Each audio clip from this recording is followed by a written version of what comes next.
All right, and we're live. Welcome back to the studio, Billy. Thank you, Ryan. It's good to be back, brother. I was just checking. So, for anyone out there, it's Billy's second time on the podcast.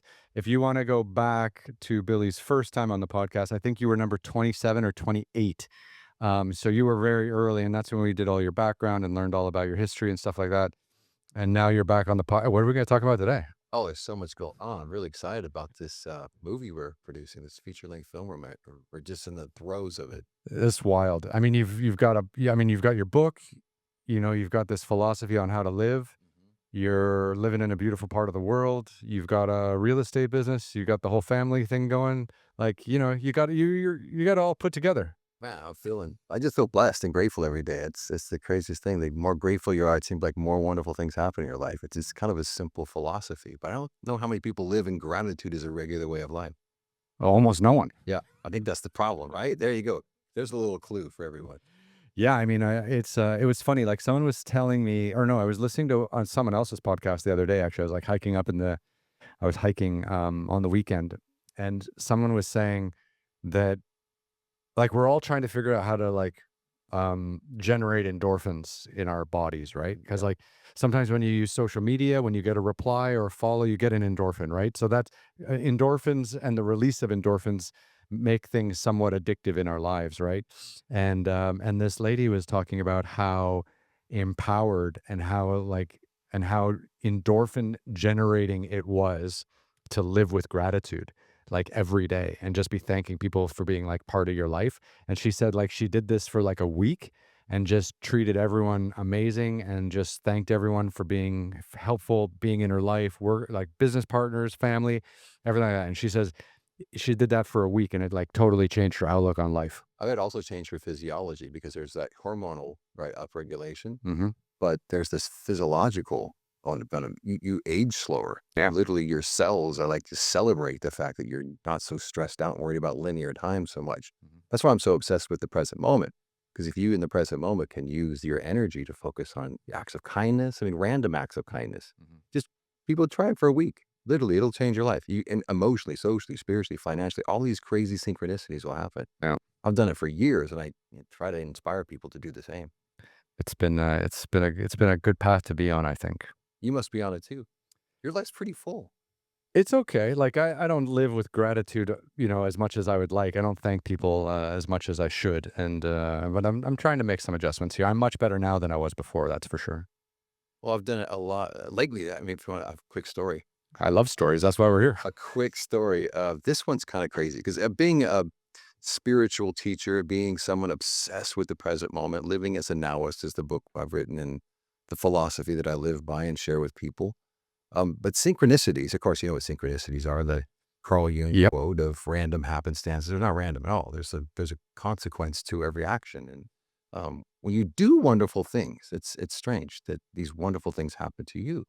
So really strange story.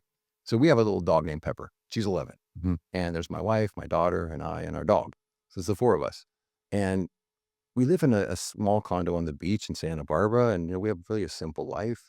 But this dog is really important to our family, as most pets are to everybody. They're a family member. Especially now after COVID. Oh my God! Well, so many more people got pets, obviously, right? Because the Yeah. companionship, and you need. And what does dogs feel backwards about God, right? Dogs have this weird existential, spiritual effect on people's life. I'm sure cats do too, Yeah. but cats feel backward as tack, and I don't know what that means. But dogs have this power. So anyway, our dog Pepper was let out by accident by my daughter and her boyfriend. And she went out in the hallway, and my daughter is with her boyfriend. They're cooking something, and she goes, "Where's Pepper?" And Pepper's gone. Hmm. And so we live in a condo complex. There's probably, I don't know, 64 units in our actual building. We asked everybody. I showed up, and we were all panicked because this is a small community when people know everybody. What floor are you on? We're on the second floor of a three-story building. So I spent like an hour knocking on doors.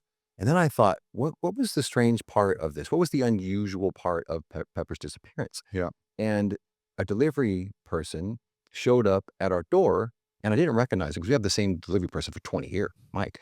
And this person shows up. I think this is not the same person. This is really suspicious. Then Pepper goes missing. Uh-huh. So after spending an hour knocking on doors, we sent out 300 emails. Oh. My daughter did flyers, stuck them on people's doors. We just were freaking out. The whole neighborhood was running outside, just trying to find Pepper. And I think, okay, this guy was unusual. Maybe it was him. And he was with the postal service I don't want to name, Mhm. but I tried to find him. Like I was driving around the city trying to find this truck. Mhm. And I spent literally an hour. I went all the way out to the distribution center, Oh, thinking, wow, that's bold. convinced that this guy stole our dog. And so have you seen that movie Taken? Yeah, yeah, Liam I Neeson. was like, I have a particular set of skills.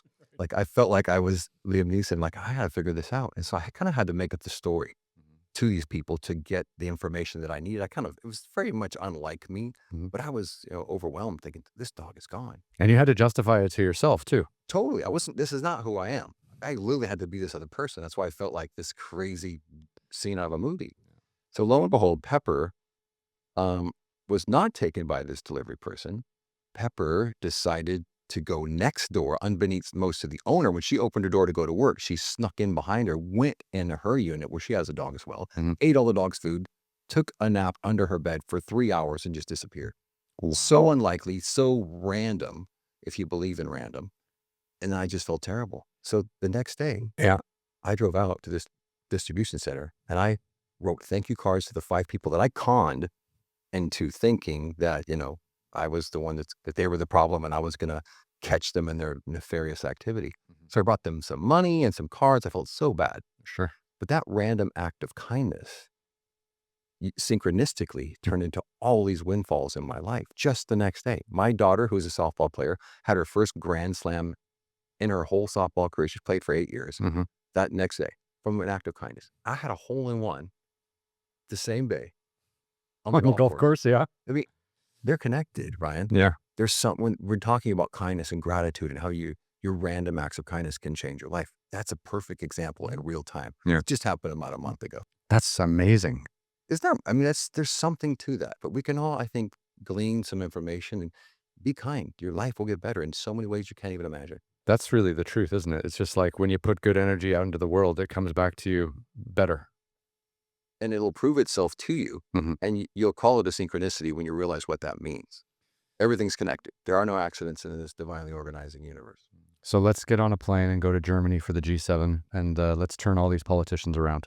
Do random acts of kindness, right? Absolutely. Do some type of magnanimous gesture that lets them wake up to the fog that they're living in. Instead of Not, causing wars. oh my God, they don't have the best intention of the world. I think it's very myopic. It's egoic constructs of power, just overcoming people. Yeah. That's what the whole world elite is, right? They just do their What do thing. you think? How do we solve this problem? Yeah. I mean, I don't know. Someone's going to have to break the wheel. Like, we're current, the way that our governments are currently run, the way that our economies are run, the way that our education systems are run, the way that everything is run is just built to keep us down and make us feel shitty, I think. It's pretty strange. It's a strange time to live in because I think now with all the technology we have and all the social media and all the transparency we have on how things actually work, which wasn't the case maybe 10 years ago. Um, I just feel like we're more aware of how things need to change, but then we're also more aware that the entrenched powers will never let it change. And, we can all do acts of kindness to help each other. You're here today, you know, we see people in the shops and the grocery stores that we visit, et cetera, et cetera. But like, how do we do it on a massive scale where we can actually like change something? That's that's going to have to come, I think, at a government level.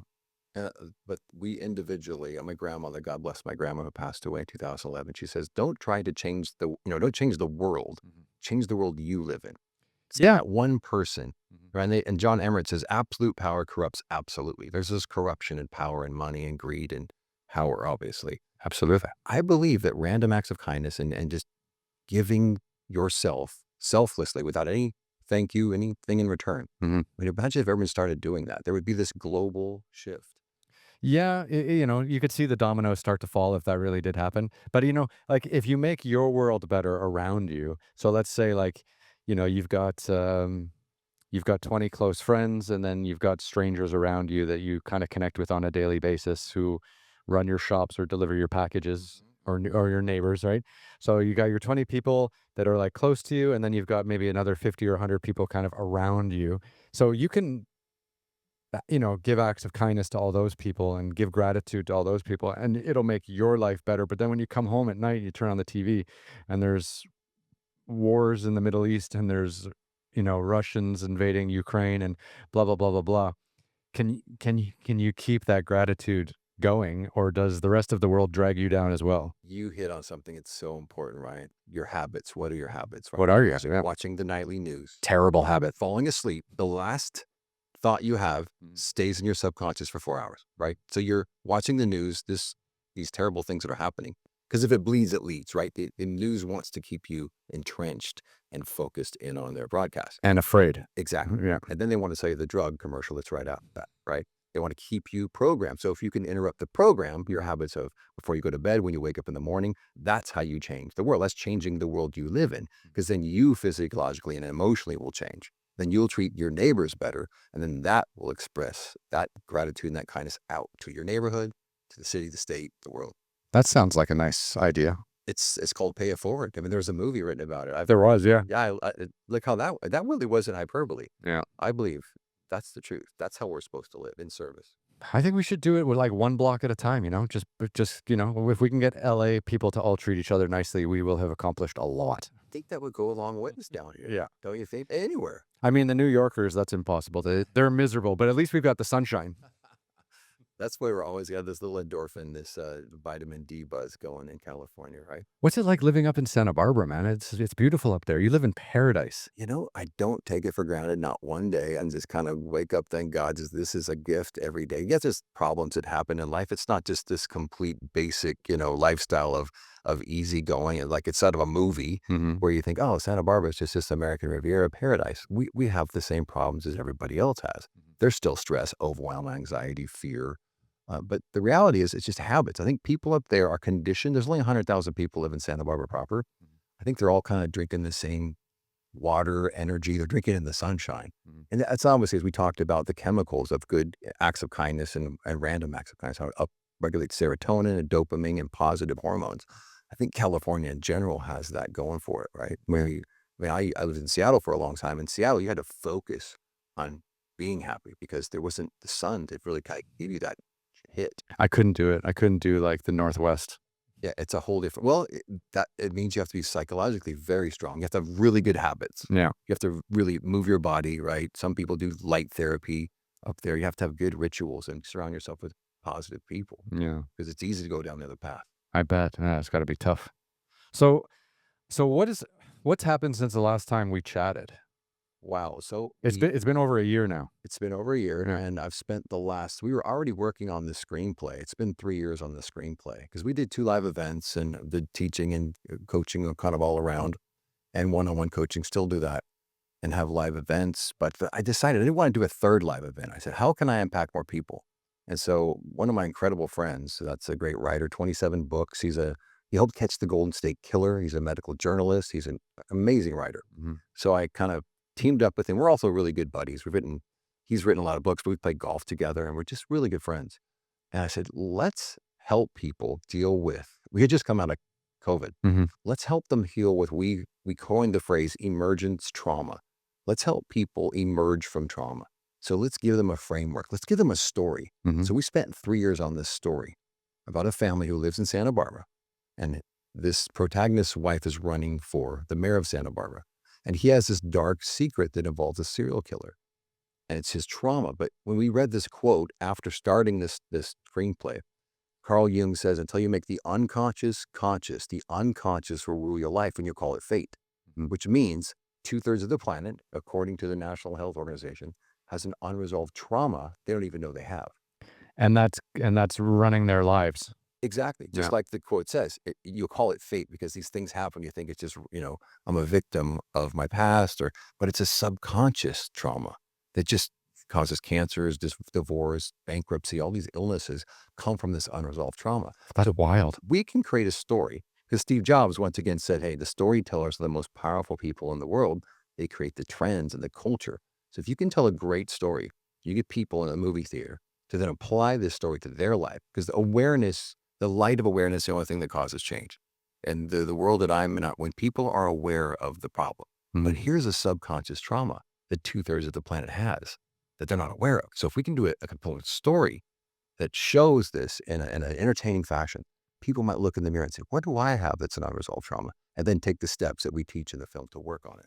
Yeah, I think I like when did we stop making entertainment educational? I feel like okay, a fictional story is a fictional story, but there can also be like lessons of life kind of peppered in there along the way. And I think everyone's just avoiding that for FX. Well, I'm a little disappointed that the film industry is struggling. We're down here in the backyard of the film industry, and you're, Yes, oh, CBS is just over there. yeah. So it's struggling, right? The film and people, we need to get people back in the theaters because there's something to be in a dark room for 2 hours where all these people and this conscious, subconscious energy, where you're like your subconscious mind is kind of opened to new ideas, to new awarenesses of this trauma that's in these characters' lives. But it's so applicable to obviously 6 billion people in the world have an unresolved trauma they don't even have. So this story is not only entertaining, but it's very important. Because being a Now-ist and teaching people how to get out of stress and overwhelm and anxiety, I'm going to help more people if I'm on the big screen and the small screen than I am in live events and traveling the world speaking and coaching. So this is our mission. So now if you go to fornowfilm.com, the movie's called For Now. So fornowfilm.com, there's trailers there. There's the whole write-up of how you can help, how we can get involved. We're looking to raise funds Oh wow. to make this film. We're connecting with some nonprofits. Calm Child Abuse Listen Mediation is a local nonprofit up in Santa Barbara that we're partnering with to try and raise awareness to this and to serve people. Wow. That's wild. I like this kind of it's a nice realization that you've had where it's like, okay, you write a book, maybe you reach a couple 100,000 people, you do some live events, maybe you reach tens of thousands of people, but really like making entertainment is the way to reach, the broader market or the widest potential. Well, we know that from look at the social media apps, streaming services. People are loving entertainment. They want to Mm, be entertained, but effective entertainment that actually gets beyond the conscious mind, I think, is truly how you create change. That's why we call it the shining the light of awareness on this unresolved issue. mhm. That there's trauma-informed therapists, there's tons of people that are focusing on people in trauma. But when you can look at your own trauma, if 2/3 of the planet has an unresolved trauma, they're not really getting treatment on. It's the awareness of of themselves realizing it. That's what we're hoping to do is create individual awareness. Yeah. It'd be funny if there was like a course in high school that, like about self-awareness and like where we could really teach people like how to understand their own behavior and then catch themselves when they start to deviate or when they start to slide or get, start to fall into depression or do this or do that, and how to like be self-aware enough to catch yourself before you start going down that slippery slope. That is one of my favorite topics because everybody right now in the world is obsessed with AI. Our For first sure. Yeah. example, I'm obsessed with EI, emotional intelligence. Mhm. What's our emotional intelligence score in the world? I think it's very low. So the youth. Yeah. So you touch on a very important topic, like how come we can have our emotional intelligence not paid attention to it? Everyone's fucking, oh, let's do the EI, let's do the next AI thing. Let's learn and obsess over learning this to technology. Let's obsess with our own internal emotional intelligence. All right, let's see how we can affect people's change in that area of life. Imagine the change we can make in the world if people were self-aware of their stress, of their overwhelm, of their anxiety, and then how to do the certain tactics to overcome it Yeah. and protect themselves from this physical world of stress and overwhelm and anxiety. Well, you see, I mean, you started off right away, like the podcast's like hitting the nail right on the head. It's just habits, right? So, like, how do we get people self-aware enough to realize what's going on in their body and in their mind so that they can move and change their habits as needed? Is that you? Sorry, No worries, no worries. always good. Can we all hear it? Yeah, probably. It's Put it okay. on the floor. Yeah, okay. Oh yeah, that's better. Yeah. So because you can't expect people to just come out of the womb and understand how to be self-aware and how to be self-aware and then also course correct your habits when you are self-aware enough to realize you're going down a path that's not that good, right? I just feel like this is something we should be teaching kids when they kind of get into their teenage years, like just planting this seed. Because educating people in their 40s not to watch the news at night right before they go to bed, or not to stay up until 3 in the morning and then get up at 7 and go to work, or not to eat like a big bag of potato chips, at 10 p.m. when you want to go to bed at 11. Like these are all things that massively destroy our sense of self and our self-awareness. And these are really bad habits, but these are things people are doing all the time. You hit the nail on the head once again, because my favorite quote about that is by William Wordsworth. He says, habits rule the unreflecting herd.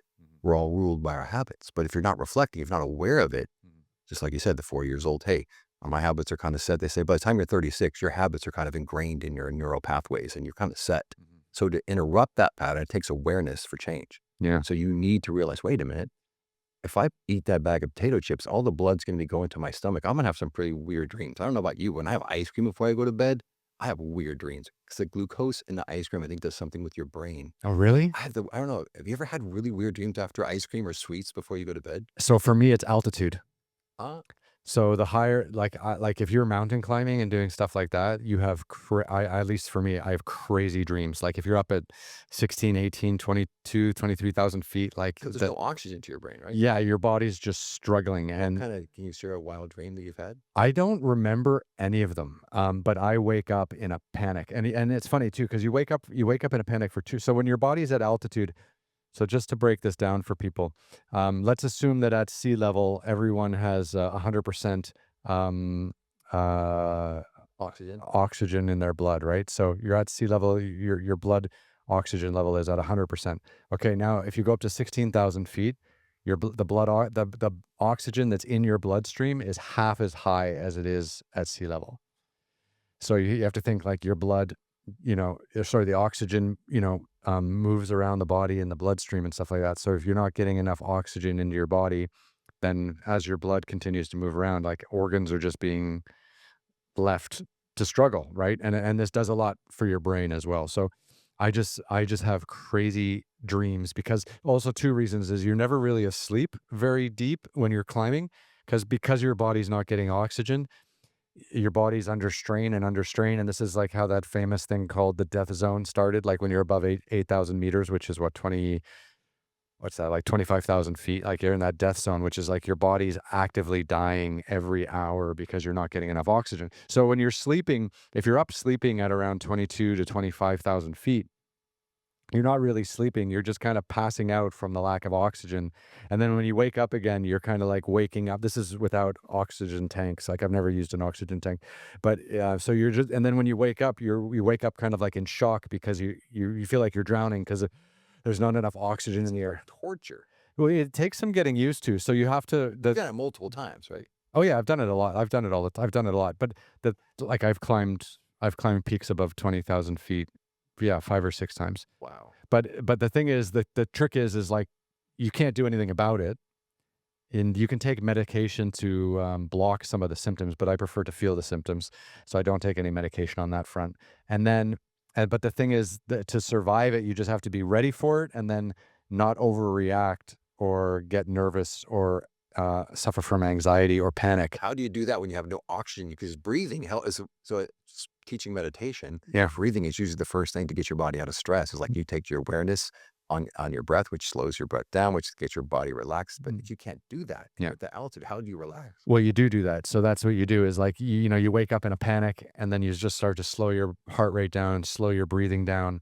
Like for people out there who haven't been out there in the world, like you can imagine like a pregnancy class for a woman who's learning how to control her breathing during Lamaze class, right? Yeah.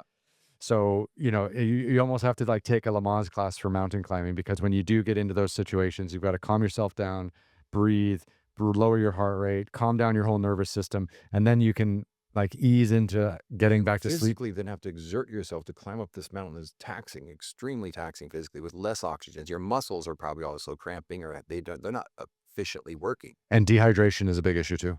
And you do it again because you're an adventure seeker. It's just fun. That's fun. It's it's a puzzle. Like, how do I exist in this part of the world, in this place? And how do I do it safely? And how do I also enjoy physical activity? How do I enjoy, And then what's through all this challenge? What's the biggest payoff when you're up? Is it the peak? Is it surviving it and getting there and just feeling accomplished? What is it? I think it's just being out in beautiful places. Like, I think, you can go up to Yosemite or and you can go hiking for a day or two. But I don't know, when you're climbing, like, first of all, it's hard, it's physically challenging. But you're in one of the most beautiful places in the world. Sure, there's a little bit of danger, but I'm not like a adrenaline junkie. Like that doesn't really do it for me. But but it's like a puzzle. It's like, okay, how do I get from camp 1 to camp 2 without getting sick? Altitude sickness, dehydration. How do I make sure I eat enough tonight where I can still sleep and I don't overeat. Overeating is a big issue at altitude too. Your Because blood's trying to, right? right, and if you eat too much, then all the blood goes to your stomach, and then it's not even circulating the little bit of oxygen you're getting, You need energy from that food, the calories, right, to give your muscle some energy. which is why you got to eat a little bit at multiple times during the day so that you can digest it efficiently. Because if you have a breakfast up in the mountains, if you have a breakfast, big breakfast, terrible because then you got to walk all day. And then you got this big thing in your stomach that's not getting digested. And then if you hike all day and you're exhausted at the end of the day, if you have a huge meal, you're not going to sleep at night. That's what makes you so unique, because what I've learned in all the teaching and working with people is that the unknown is scary to people. But I do share with them, the unknown is where the growth is. You must not be afraid of the unknown. No, I mean, that's the edge of greatness. Like that's the edge of everything The in life. unknown is where the growth is. You have to push yourself beyond your limits so you can expand and grow. I think that's what the soul just wants to expand. These people that live small lives, there's their next level. Go to some place safely that's uncomfortable so you can expand. Yeah, what was Rogan was calling it something the other day. He was chatting with someone and he said like it's voluntary like discomfort. Yeah. It's wanting to do things that are hard, to put your body through things that's Some hard. people I know have the adrenaline junkie. They need the endorphin. They need the adrenaline. They really crave it because of an imbalance in their life. For sure, Because yeah. of a trauma in their life. Because of an addiction. And there's a lot of folks I've known that have been past recovered addicts that have just gone extreme, to triathlons, to mountain climbing, to extreme, just to try and overcome. So there's a homeostasis you've got to find. It sounds like you found it. I just like being out in nature. Like for me that's the most healing thing I can do. So if I'm feeling like shit, I go out for a hike. If I'm feeling stressed, you go out for a run. Like I mean, running in the city is kind of shitty. Hiking out, an hour and a half out The of Laurel town is Canyon's decent. close, right? See, Lower Canyon's close. I go out to Topanga a lot. oh, nice. But climbing a mountain where you get to be on a mountain for 14 days or 21 days or 30 days. Truly just peace out, right? Your thoughts must not go to the regular day in, day out activity. It's beautiful. It's really letting yourself go. And the great thing is when you're climbing, it really is meditative. So like and when I mean climbing, like most mountains in the world, you don't have to like vertically climb the mountain. It's not like Alex Honnold at Half Dome or something like that. Like you're kind of just walking, but you've got your crampons, you got your ice axe, you're roped into someone else. And you're You right. You're looking at the person right in front of you. For the most part, yeah, and if it's not if when it's dangerous, you're watching the footsteps literally of the person in front of you. But when you're on a flat bit or you've got a lot of space, you can stop and smell the roses and have a look around. But just spending like 14, 20 days out in nature without having to care about anything that's going on back home and without having to quote unquote be in touch, you come out of that experience after 20 days. Hopefully you climb the mountain successfully. Hopefully you're safe. Hopefully your friends and family who joined you might, safe. Assuming all that is well, it is like that endorphin boost lasts 6 months, maybe like a whole year. Like it changes everything. So I'm thinking about the people that are watching and listening that are maybe in a small apartment in New York or in some big city and they can't get out. I mean, that's why meditation and visualization and breathing and taking your shoes off and grounding in grass or the ocean or the sand, because we're positively charged. You need the negative charge, obviously, of the atmosphere, of the earth, of the ground, of the ocean. Mhm. Or if you're near a lake, that's how you can. That's people listening that really can't do the extreme amazing things that you do. I think that would serve them just to help them interrupt the stress that they have and the overwhelm and the bad habits they have. Is just meditating, breathing, visualizing, and then grounding or earthing. Have you heard of that? Yep. That's a very powerful process. Yeah, like I lived in New York for a few months one year, and I was lucky enough to have a place that was just a few blocks away from Central Park, and I would just go to Central Park every day and sit in the grass and just stretch out, enjoy, maybe just do some stretching. Maybe one day I would do a bit of a run and then stretch, or I guess people today could go and do like yoga or Pilates, but just to be like outside next to a tree, it makes a big difference. Trees, I love brought that. Trees have this magical power, Yeah. more so than people think. If you can like live, they say the tree huggers, and you've heard all these negative things talked about Sure. people relations to trees. But if you can literally ground with your shoes off around a tree, hold a tree, like literally touch a tree, there's an energy, there's like some symbiosis that happens where you literally can affect the energy field of the tree and the tree can affect it of you. There's this crazy relationship between things, living things, and us. Well, it's interesting. Like, so okay, let's assume, and I'm just going to throw a number out there. It's going to be wrong, but let's just assume let's assume human beings have been around for 100,000 years, right? Give or take, right?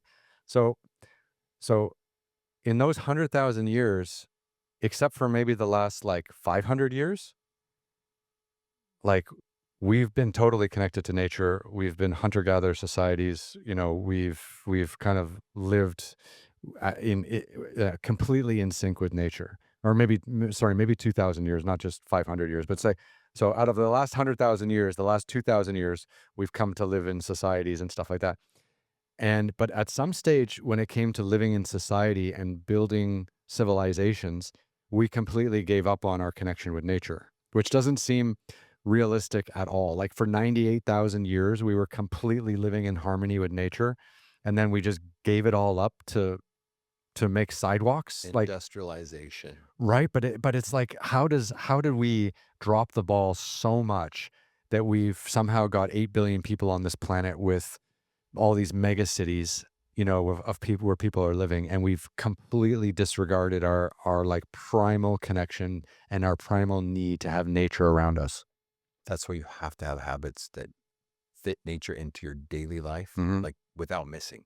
Well, we all have Right. to move to Santa Barbara. Well, but you can go, but Ryan, you can move to Santa Barbara in your mind.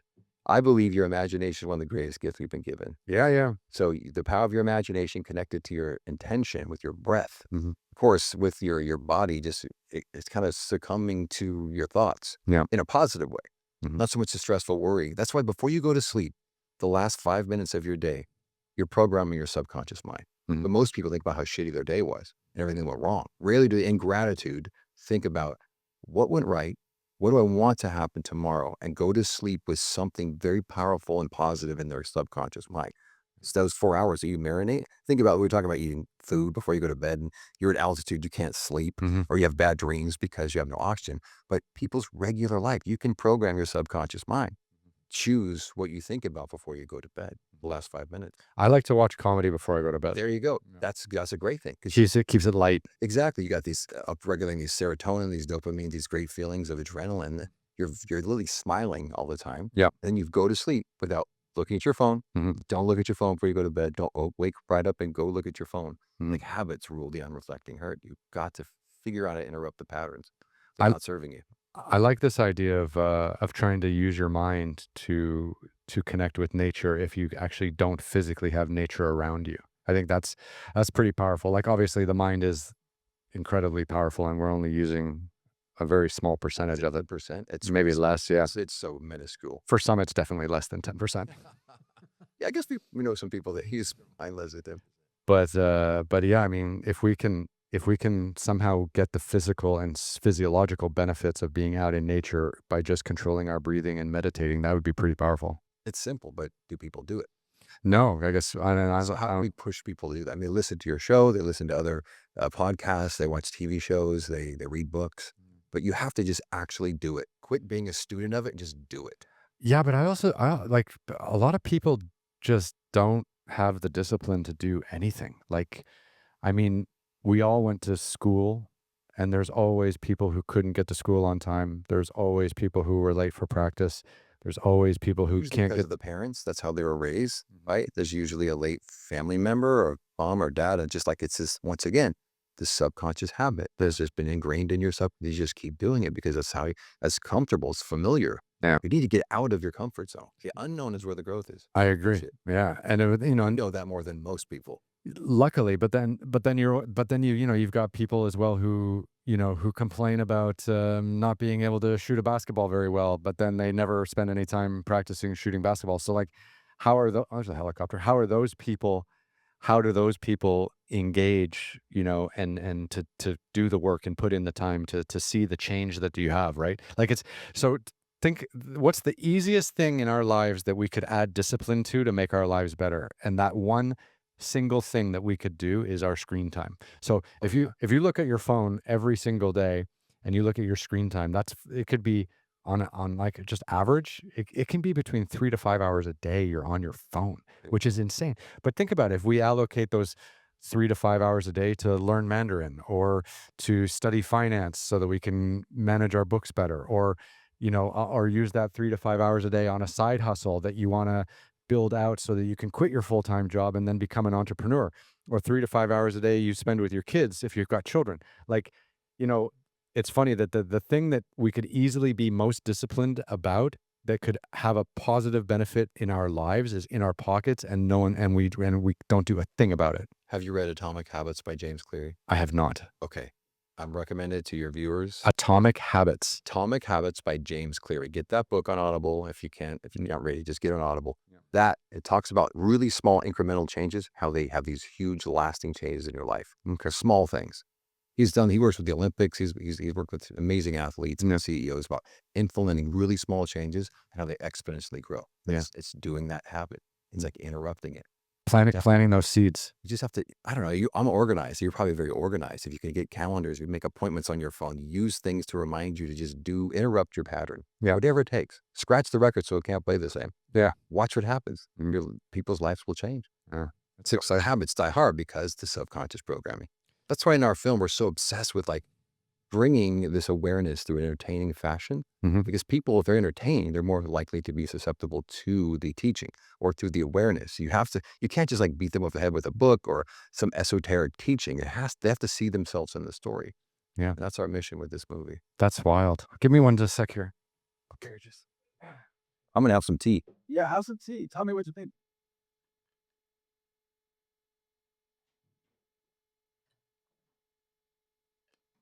Hibiscus? Nice. Is this your own brew? My own brew. There we go. We're back. Just wanted to close that door. It was getting a little bit noisy back there. Okay, so when did you decide, like, we're going to make a movie about this, and how involved are you in the writing? So Michael Balker and myself spent 3 years. He's a brilliant storyteller. I've added so much of the spiritual context to it, and the crafting, kind of the syntax of the stories and how they transition. It's been 3 years, and that was my idea. I brought it to Mike, says, hey, let's make this story. And we just spent, maybe 5 days a week. Every once in a while, we just get together, and we called it the Cave, which was my condo association room, and he had the Castle, which is his condos association. So our company is called Castle Cave Productions. No. So we are in the process of raising the funds, but the story was about how can we create a compelling story in Santa Barbara? Because cinematically, Santa Barbara is so beautiful. You can engage people in a story, in a beautiful setting. But we have a director and we have a screenwriter, all connected. They're a production company. We're ready to go. We're just looking for the funds. But I was engaged from the point of how can I serve people? Because I've coached people, done live events, and all these experiences I've had with people. Trauma is the one thing that keeps coming up. Unresolved trauma. But it could take 12 weeks to get to that trauma. But if you can have your own awareness of the trauma through a 2-hour movie, and you can look in the mirror and come out of that movie and think, what is it that maybe my illness, maybe my fibromyalgia, my Epstein-Barr, maybe my Crohn's disease with these chronic illnesses come from this trauma that I'm not aware of. Yeah. Maybe the heart conditions in my family aren't really genetic. Maybe it's just this psychological condition of stress. Because they prove that trauma stays in your DNA for generations. It's transferred to the next child.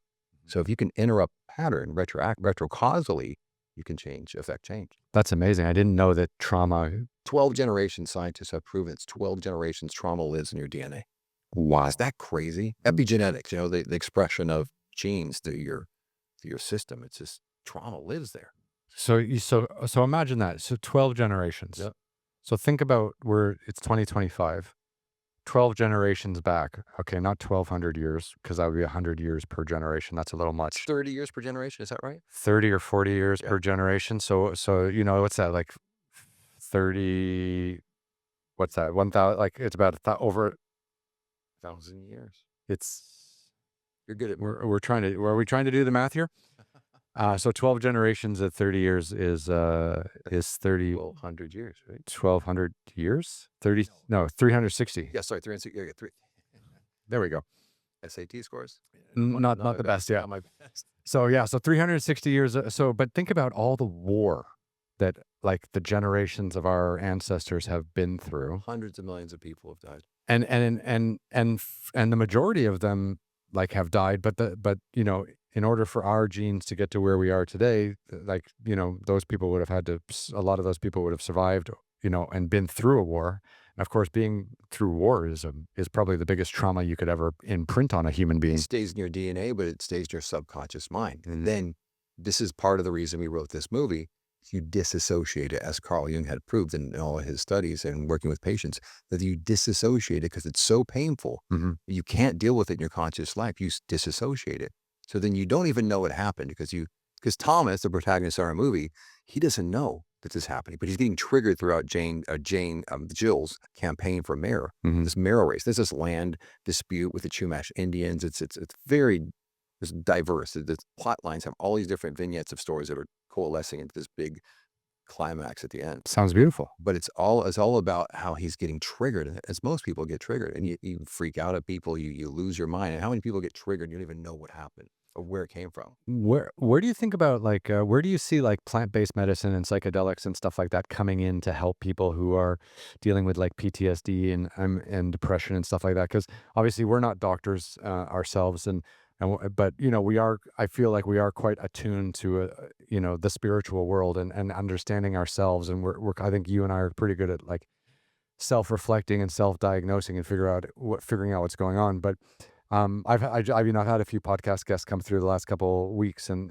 have been in a world of kind of hurt, and found kind of what they were looking for through plant-based medicines and stuff like that. Microdosing psilocybin. So that kind of stuff also too, like mushrooms, and ayahuasca, and what it and you said something just a few seconds ago, is like, what happens when you get triggered? What happens when these same things happen in your life, and then it leads you to that exact same thing that's happened every single time, like trigger, and then it's a predictable outcome afterwards, right? And according to a lot of people I've talked to who have actually been through the process, these plant-based medicines and stuff, what they do is they disconnect and rewire the way that you react to everything in life, basically. So if at 6 o'clock comes around and you absolutely always have a drink at 6 p.m. and you might have a bit of a drinking problem, and this is a way to kind of rewire that and deal with maybe that problem before, if it's a full-blown addiction, maybe it can help you, and if it's on its way to becoming a problem, maybe it can also help you. But it also helps people with who have PTSD, and helps them with their triggers and stuff like that. So I don't know, I haven't done it myself yet, and I don't think that I've had to deal with massive trauma in my life. I'm just wondering, like, what kind of path it might take me down if I try it. I think that is the next level of dealing with post-traumatic stress and unresolved trauma. Mhm. We call it emergence trauma in the framework in our movie. Okay. But I believe that that's the next level for people that really aren't very good at meditating or praying or giving themselves up to their highest self, right? Getting out of these lower levels of energy into the highest consciousness of yourself.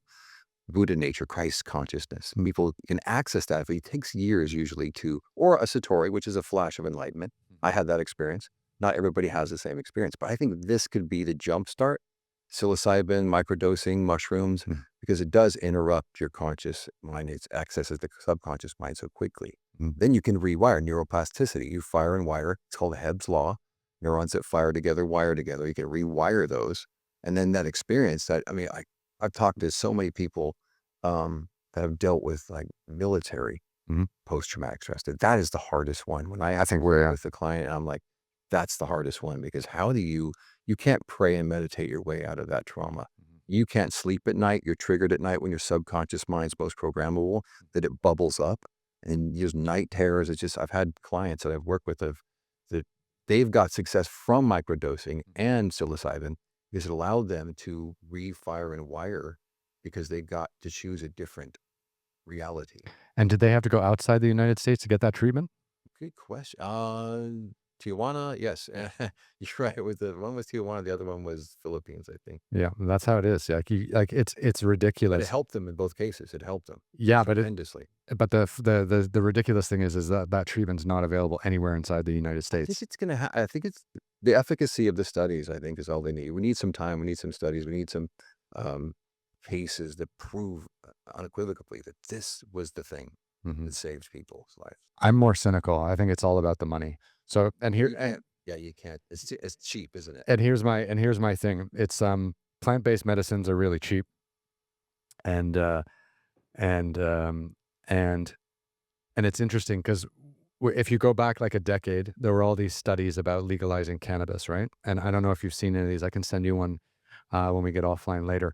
But they did all these studies, and they said, okay, if you legalize marijuana and marijuana products like edibles and stuff like that, if you legalize them in a state, all of a sudden the alcohol consumption goes down, the therapist hours go down, and the pharmaceuticals um, um, consumption goes down.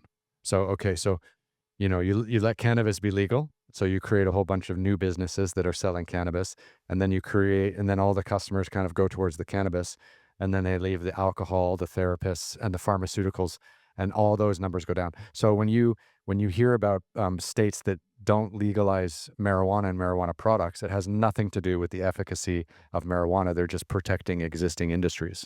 that are very lucrative and they get taxes from, and right, it's a governmental. Yeah, because those therapists and the pharmaceutical companies sponsor political campaigns. Yeah, and absolute power corrupts. Absolutely. Yeah, so it has nothing to do with like all these efficacy studies and stuff like that. Like it's just all bullshit. Everyone's just trying to eke out as much time as possible to squeeze every dollar out of us as possible before, the proper solution actually gets introduced, which already exists. That's why I believe, Ryan, that we have to be the change. As Gandhi said, you have to be the change you want to see in the world. That's why change, like my grandma, change your world. Don't try and change the world. Change your little microcosmic world. Yeah, but we could set up a clinic right in this house with psilocybin and get all the veterans to come in who are living on the streets and be like, "Look, you're struggling. This is not your fault. Like, we're going to help you here. We're going to help rewire your brain."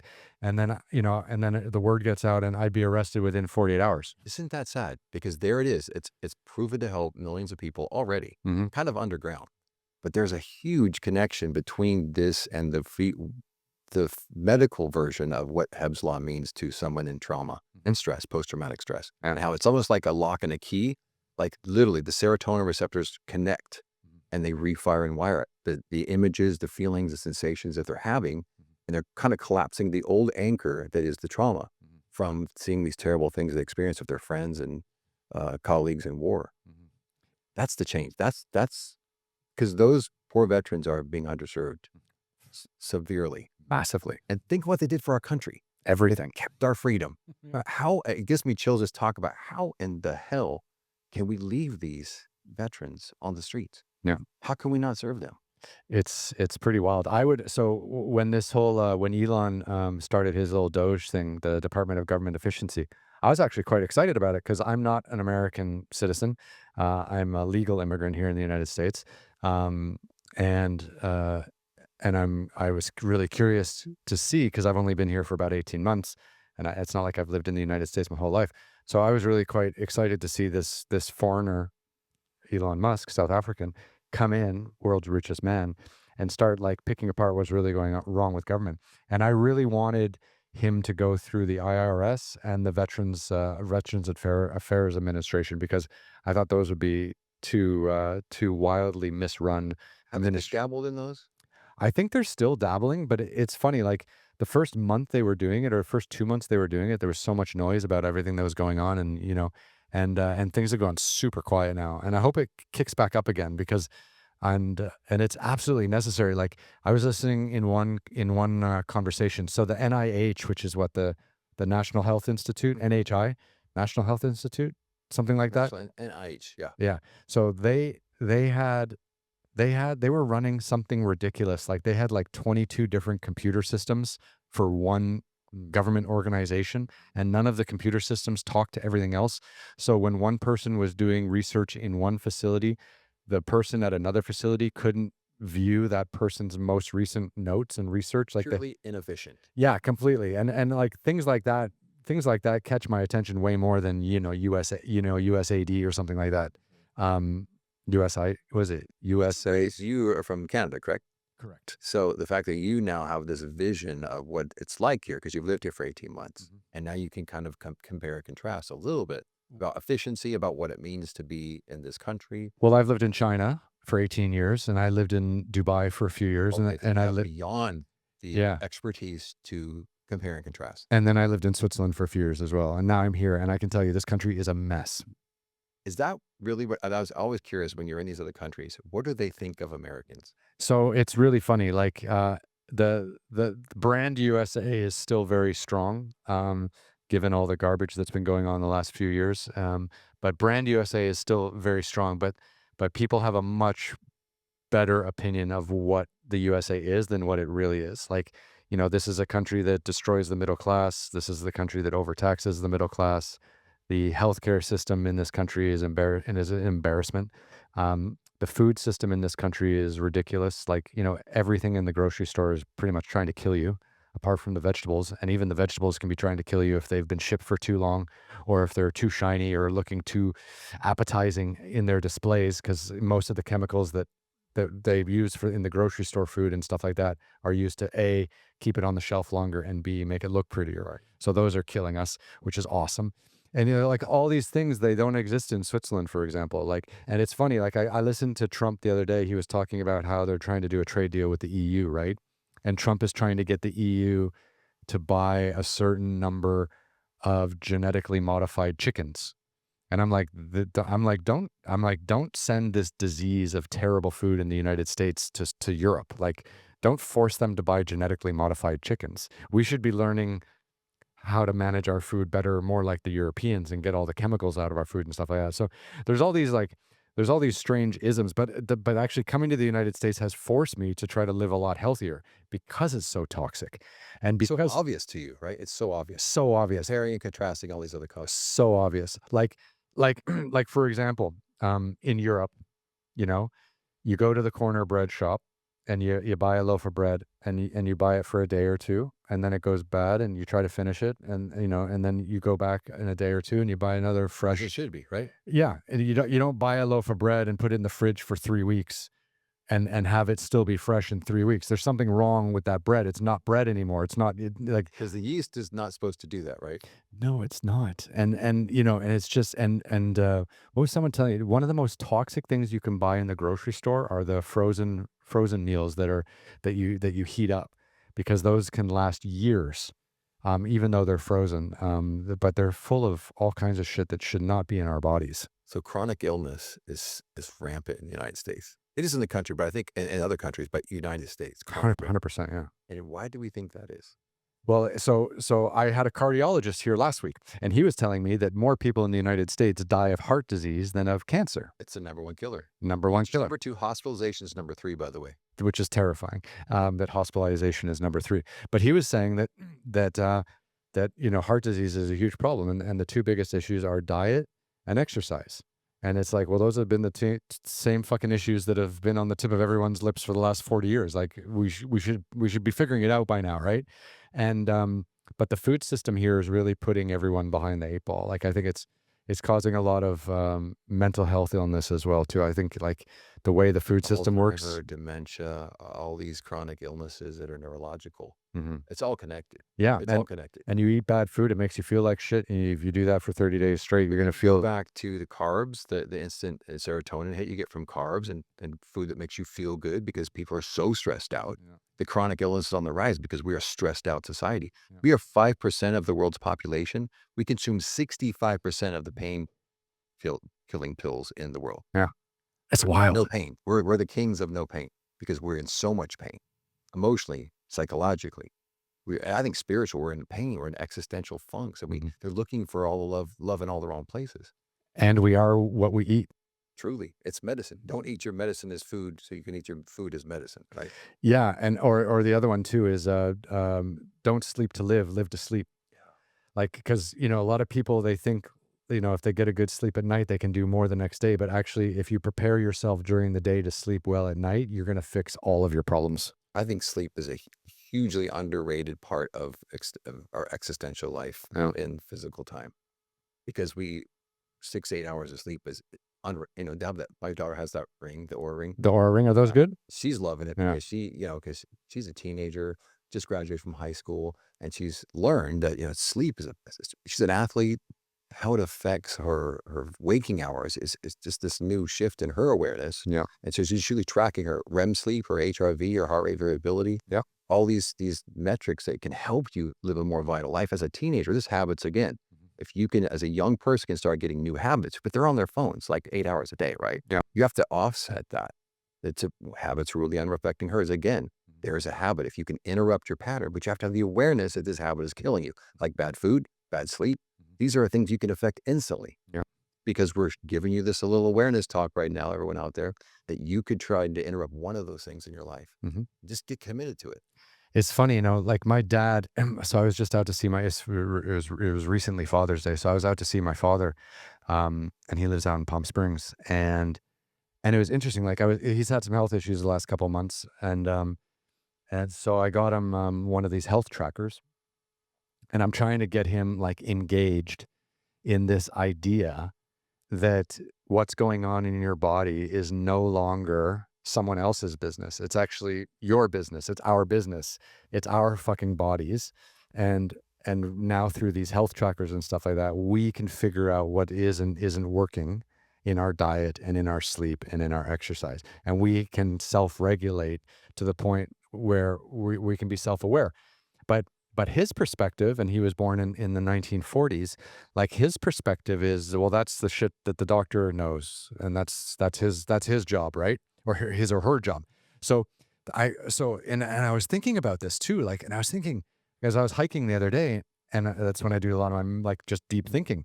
And here I was thinking like, okay, here's this 80-year-old guy, and he thinks like that he has no interest in the what's going on in his body, like isn't important, or he doesn't really need to know it.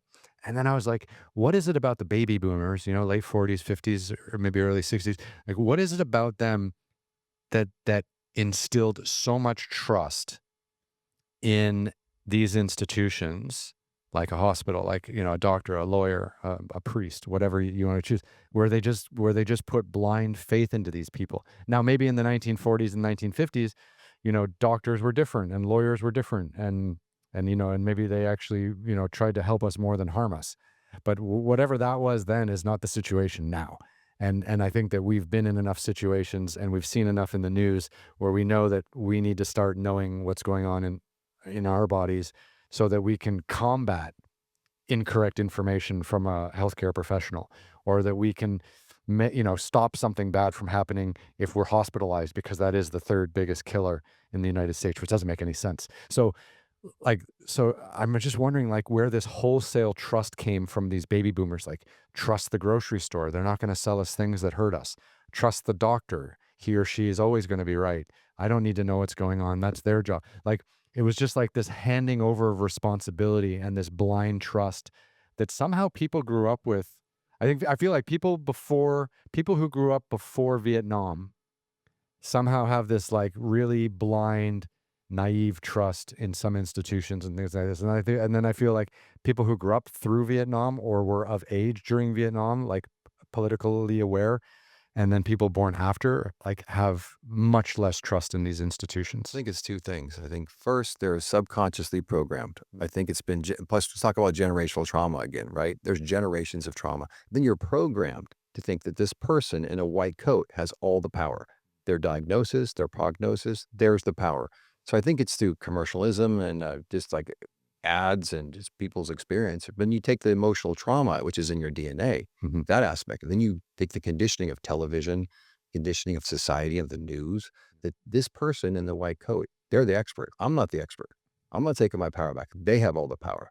And how many stories you've heard of people that have died from the diagnosis? Oh, so They many. had no cancer, no lung spot on their lung, Mhm. but they got the x-rays mixed up. And this person, their lungs were clear, but they died of lung cancer. Till they discovered, this is a story from Deepak Chopra with Rudy Tanzi, when he tells his famous story that there was a guy that got diagnosed with lung cancer. Mm. And he passed away. He died. He said, "You got about 6 months to live." He died in 6 months. Did you hear this case that was just last week? This doctor in Texas who was diagnosing people with cancer and giving them chemotherapy when they didn't have cancer and they didn't need chemo. About that. Because chemotherapy is one of the most profitable treatments that a doctor can give a patient, and it's terrible to think like that, but doctors do get kickbacks from all these companies for using various medicines in their procedures. And this doctor basically said, hey, like, I'm a doctor and I gotta make money, and the most profitable thing I can do is diagnose people for cancer and give them chemo. So that's what I'm going to do.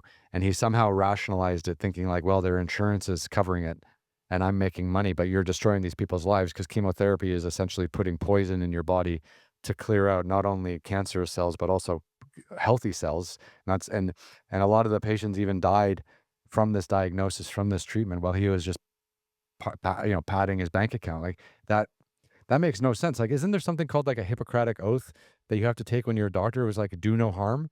And it's like, and then you think like, holy shit, that's just one case. Like the oncology business, the business of cancer is worth tens of billions of dollars, if not more, in the United States per year. I mean, like this has to be happening in other parts of the country. It just hasn't made it out yet. It's fear.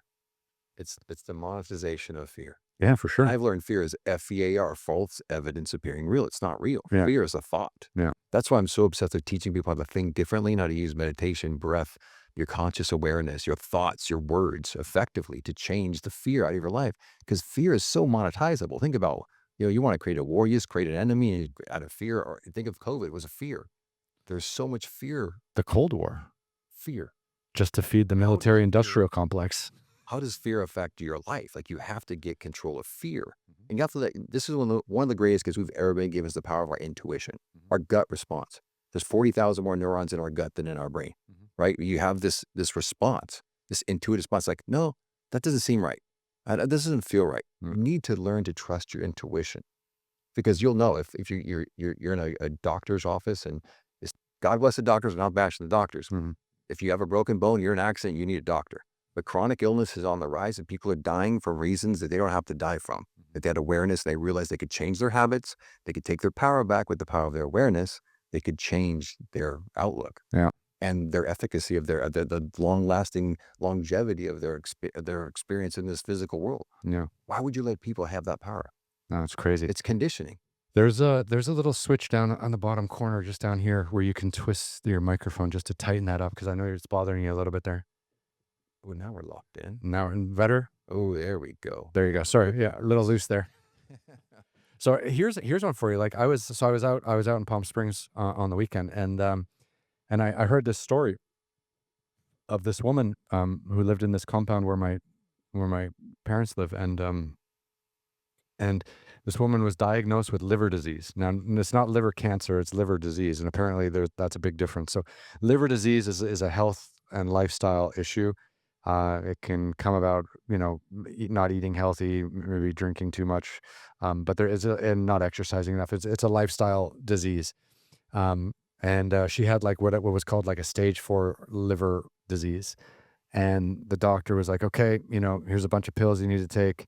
You're going to be on pills for a couple of years. Like, you might as well get started. There's some side effects, blah, blah, blah. And she goes, no, give me some time to sort this out on my own. So she went home, started researching, was using AI to do research, was using AI to see what kinds of pills the doctors were taking her. This is like a woman in her 70s, like figuring out like her taking control of her own life, right? And she said, no, I'm not going to take the pills. And she says, I have this like routine and this like, I need to exercise every day for 30 minutes. I need to get my heart rate up above this. I need to eat this. I need to cut all that out. I need to stop drinking, blah, blah, blah. And in 6 months, she went from stage 4 liver disease to stage 0 liver disease. No pills, no pharmaceuticals, no side effects, just lifestyle change. That's the power of your own power of awareness, of Yeah. knowing that, wait a minute, something is off. There's your intuition, and a great example of your intuition, your gut response. Imagine learning and empowering kids with that knowledge. Like imagine having that 70-year-old woman having her story be told to a 15-year-old or like your daughter, right? She just graduated high school. Yep. Like imagine having an 18-year-old woman who's just about to go off to university and to start her life outside of her family's nest to have the awareness to be like, wow, if something's going wrong with my body, I can fix it. Like That's the emotional intelligence, Ryan. Yeah. Not the artificial. That's the emotional intelligence. If we focused on emotional intelligence, imagine how chronic illnesses and disease would just like be decimated. If we had our awareness, we had our habits in check, we realized, wait, there's something's off here. I'm having irritable bowel syndrome. I've got like acid reflux all the time. I'm very nervous all the time. Like, what if you took action upon that? Yeah. Yourself, instead of when you got some antacid or some pills or and gave all your power to someone in a white coat instead of taking your own power back. Yeah. And the government doesn't really want to change that narrative at all because all the pharmaceutical companies are giving all the senators $1 million a year for their re-election campaigns.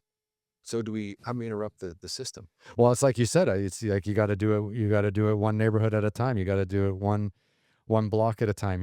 You work on your little ecosystem, and then hopefully it grows and expands. And I think that's the daunting thing, like that, putting all of that faith in our neighbors, right? And or in the shopkeeper and in our friends and family. But that's how you change the world. It's like one random act of kindness, one conscious, aware thought, one choice. Yeah. That's not what the Joneses are doing. I think competing with the Joneses has caused. And I think talking about our parents being raised in, like, I think it was your father said, well, they're the pros. Let them fix it. Yeah. Let them be the ones that's why they get the big bucks. That's why I went to college for 10 years or whatever. Having the power to understand that this is a generational thing that we can interrupt. We can interrupt generational trauma. Mhm. You can interrupt patterns that are not serving us anymore. Obviously, chronic illness is on the rise. So we have to interrupt this pattern of the Joneses, which is living like everybody else in this stasis of the same consciousness, the same choices that you got to make a new choice. Mhm. We have 40 to 50,000 thoughts that we had yesterday, that we had the day before, that we're going to have tomorrow. You have to interrupt those thoughts Yeah. with new thoughts. Yeah. That's wild, It's your isn't it? thoughts that change your life. I feel like we're in a really exciting phase because I feel like let's say, baby boomers growing up, they trusted everything. And then I think people like you and I, we kind of got caught in this trust vacuum and, probably trusted too many people along the way. And now, and then based on that over trusting of certain people, there were entire ecosystems and businesses created on stealing from people and hurting people financially from that trust. And then now we're in this, super informative era where we have access to everything. And now we're finally able to start picking apart and realizing how bad things have been because we trusted too much. And then it's like, well, how do we take back some of that power, or how do we take back some of that control over, I mean, like, just start with our own bodies and our own minds, forget about the neighborhood and our families, right? Like, how do we just get some kind of, It's awareness. Awareness is change only happens with awareness. The minute you're stressed Mhm. and you know you're stressed, that's the first step out of stress. Awareness is the key to change. Mhm. That's why we're so focused on this movie about helping people get out of trauma, because we have to shine a light of awareness on this issue that's subconscious, that's running people's lives into chronic illnesses, Mm, into these dissolving of relationships and bank accounts. And it all comes from this past trauma. But if you're not aware, you don't change. yeah. You got to have the awareness. And is like, do you think like therapy is a good way to like, is to become aware or to combat that lack of awareness? Absolutely, but it first starts with the knowing that, wait a minute, I'm stressed, I'm overwhelmed, I'm sick, I'm chronically ill, Mhm. I can't sleep, Mhm. I wake up stressed, I have these terrible nightmares, I have these things that happen to me consistently with my physiology and my psychology. Therapy is amazing, but you have to be, first step is aware. I have a good friend that just came out of addiction for years and years of addiction. And I said, what, last week, I said, what is it? I'm just so fascinated that you could be in this kind of addictive pattern for so many years. Mhm. Alcoholism, so deep. And then I just saw him and cut his hair. He shaved. He looked great. He lost like 20 pounds. I was like, dude, I'm just being with someone who works with people in spiritual funks and existential crises and stress and overwhelm, and helping people live in the present moment as a way of life. I was just so fascinated. His leverage was a woman Mhm. in his life that he loved, that she was leaving him because she saw the potential in him, but he was being suppressed by this addiction. Really? That and the fact that his mother says, I'm not going to help you anymore. So it was almost like it was love and, and like crisis that helped him change. Love and money. Exact. Perhaps that might have been it, but it took something. Mhm. It's different for everybody. Yeah. But he had the awareness, like, wait, if I keep living like this, I'm going to be dead. And I'm in my late 30s. Wow. Young. And it was bad. Yeah. I was just so love, and maybe it is love and money. I don't know. But whatever it takes, people need to interrupt their patterns with their awareness that they're stuck. Yeah, and like, how do we do it before people hit rock bottom? Like, how do we do it before your mother and the woman that you love or the man that you love, gives you an ultimatum? Like, how can we become aware and make positive changes in our lives before we have to be threatened to change by the people who love us most? You trust the signs, the synchronicities, the spiritual breadcrumbs that show up in our life, your awareness to what is. Like, there's all kinds of signs that you need to change. Mhm. People are trying to beat you over the head with them, but they don't have the eyes of awareness to see because usually they're numbed down by this narcotic, by this alcohol, by this addictive pattern. Or banned by the media. Exactly. There's Yeah. an addictive pattern. Your phones are an addictive pattern. Mhm. People are addicted to the serotonin, the dopamine hits of how many likes is my life worth. Yeah. When you can get out of the addiction pattern, but you have to have the awareness that this doesn't serve me anymore. This doesn't feel good. This does not support who I am in the world. Mhm. And it's the awareness. Awareness is the one thing I think that people don't pay attention to. They don't have the eyes to see the signs that show up or these little cues that wait, this is a choice. You could make this better choice today. I think you just said something, you breezed over it super quick, but I think you kind of you hit the nail on the head without even realizing it. It's knowing who you are and whether that serves you and who you are. And I think the real problem with awareness is that I think a lot of us in this, especially now in this generation that we're living in, we're all really struggling with like who we are and what our real purpose is. Because working 9 to 5 fucking sucks. Not everyone wants to be an entrepreneur. People who work for other people, they might struggle. Um, you know, not knowing your place in the world.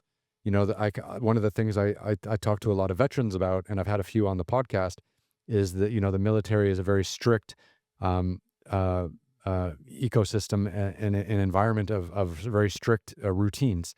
And you learn how to do the routines, and you get rewarded for doing the routines well, and you get punished for doing the.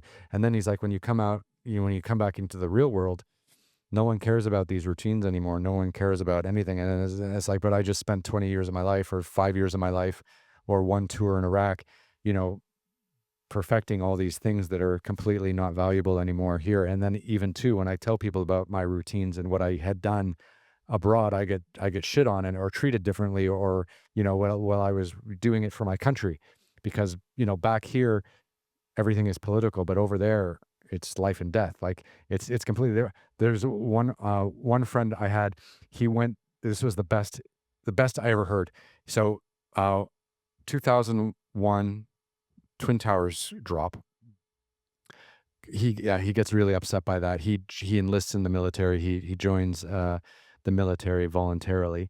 Okay, it was amazing. He was in Washington D.C. getting on an airplane to go to Germany or in Virginia or something like that, and he was walking through the airport, and like people were standing up out of their chairs, clapping and cheering as the dressed American soldiers were getting on a commercial plane to go to Europe, and then from Europe they would go to Iraq, right? So it was like 2003 or 2004, I think he was saying, and it would have been because the war in Iraq, I think, started in 2003. So yeah, it would have been 3 or 4. So everyone's cheering them on as they're getting, and then of course, no weapons of mass destruction in Iraq. Why did you go into Iraq?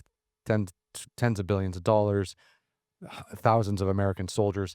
And then and then he did 2 tours, and when he came back on his second tour, like people were shouting and like spitting at them in the airport. And it's like, "What the fuck are you guys doing?" And he's like, "We didn't have a choice. Like, I signed up because the Twin Towers fell down. I didn't have a choice of what country was going to invade and all this kind." So to come back into that environment after being so proud of trying to do the right thing, he was completely, um, you know, he was completely confused, didn't know his purpose in life, blah, blah, blah, led to a suicide attempt. Luckily, he didn't complete that, and has been trying to rebuild his life. But like having that event trigger you to want to help, and then having politics then turn you into a villain, but you're the same person. Like, how does anyone deal with that stress? That's a great question. That's fucked up, isn't it? That's totally fucked up. And I wish I had a simple answer, Mm-hmm. but all I can keep going back to is my experience Yeah. because I had a near-death experience. I was paralyzed. I had to learn to walk again Yeah. during COVID. I've dealt with some trauma and some trials in my life, and I can only speak from my experience of what took me through, near-death experience and paralysis and losing everything. And it came back to the fact that I had to make a distinction of why this was happening to me. Instead of being a victim, I had to say, this is becoming my spiritual practice. Mm-hmm. I had to make the distinction that I'm not a victim. This is happening for me, not to me. Mm-hmm. And when I could make that shift, everything about how I recovered changed. Yeah. So the power of my awareness of this is the choice that I'm making. And I can't relate it to that. That's just tragic. And it happens to millions of our incredible service members. Yeah. It doesn't make any sense. But Doesn't. it's to a culture that is fed a bad bill of goods through the media, through disinformation campaigns, through bullshit. Mhm. That's where the power of your awareness, the power of what you are going to choose, how your purpose finds you. But I just paid attention to the spiritual breadcrumbs, the things, the synchronicities that showed up in my life. I had the eyes because I conditioned myself through studying and practicing and meditating and breathing and getting out of this physical world into the quantum world, using my imagination to get out of this world and to be open to these signs that showed me, okay, this is why you're doing this and this is the next choice. Other people can do it. I'm not special. Mhm. I just made a choice with a full awakened consciousness that this is not how I'm going. I'm going to use this to serve other people. Mhm. And hopefully people that have been through trauma and been through near-death experiences and been through disillusionments of relationships and bankruptcies, they find a way to serve other people and then their life gets better. That's been my experience. I feel that, but I also feel for these soldiers and stuff like that who have so much of their personal identity wrapped up in their work. So making a change or being self-aware and because nothing happened to him. He went to war and he fought and then he came back and then the whole world was different when he came back. We were talking about it on the podcast. He's like, he didn't know what to change because he just felt like he was the same guy. What ultimately happened? What did he do? Well, I mean, he was so depressed when he came back because everyone hated the military when he came back. He joined the military and everyone was like, go Yeah. get those guys, right? Like they attacked the world. enemy, yeah. Yeah. And then when he comes back, the whole world is political all of a sudden. Like it went from being rah-rah to being like, fuck you. He gave his life, literally. He risked his entire life and his future. And it shook him to his core.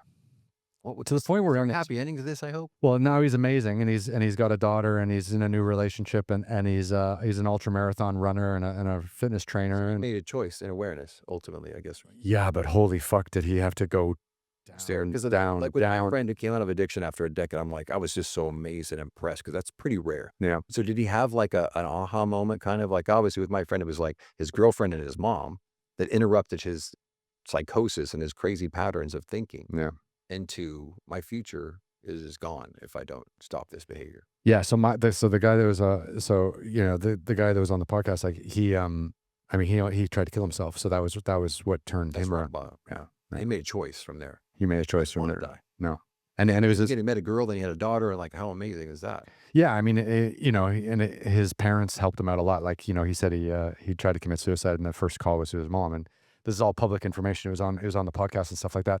But he had to hit that, and then it was physical exercise and training that got him out of that. So Reconditioning your thinking, your physiology, right? Like reprogramming yourself Yeah. into this next version, this better, higher self than you could become. And then now he has a daughter and a wife, right? Now he can use his story to serve people. that's what he does. Yeah, That's why these things happen. So, but you can find what's in it. Not much what's for me, but how can I use it to serve? That's why I called it my spiritual practice. That was the distinction I made when I was paralyzed and couldn't move in the hospital bed, and they didn't know what was wrong with me, and I couldn't see my wife and daughter for 21 days. So this has to be something that I'm going to use to better myself and to better other people. like a test. Yeah, exactly. It was a gift. I wouldn't change it. Yeah, I would change how it affected their lives, but it really served me and how I knew that it happened for me. yeah. I wasn't a victim. I mean, in the first 2 days, I was a total victim, scared shitless. Like I'm paralyzed. I'm a physically active person, had a family, everything to live for, but I had to make that distinction. It's tough. It's our moments of decision, right? That's when your life can change. It's just you have to make that decision. Yeah, and I think too, like sometimes things like this happen to people like you and or other people, like as a way of helping us get to like that next level of awareness or consciousness. And it's not necessarily sure it's like a bad thing to have into us, but it also elevates our awareness and our consciousness and makes us better people and maybe better parents or better partners or better fathers or mothers or whatever. Like just it elevates our awareness and consciousness, which eventually makes us better people. Just like that gentleman, right, who went through that hell. Yeah. I mean, I'm sure he might have changed it, but think of the people he's helping now. Sure. So he has value in it. It's like Mothers Against Drunk Driving, right? Like their sons were killed in drunk driving, and now you've got this whole organization, Mothers Against Drunk Driving, helping people not drink and drive and get kids to realize these terrible things that can happen, Mhm. make new choices. So if you can make, I went to, They should have a don't smoke and drive, because holy shit, everyone in this don't town vape is and drive. high. Holy Are cow. they, you see in the Every car no, smoked up? you just drive down Beverly, at Is it 4. vaping or is it cigarettes? No, it's weed. Like Oh, weed.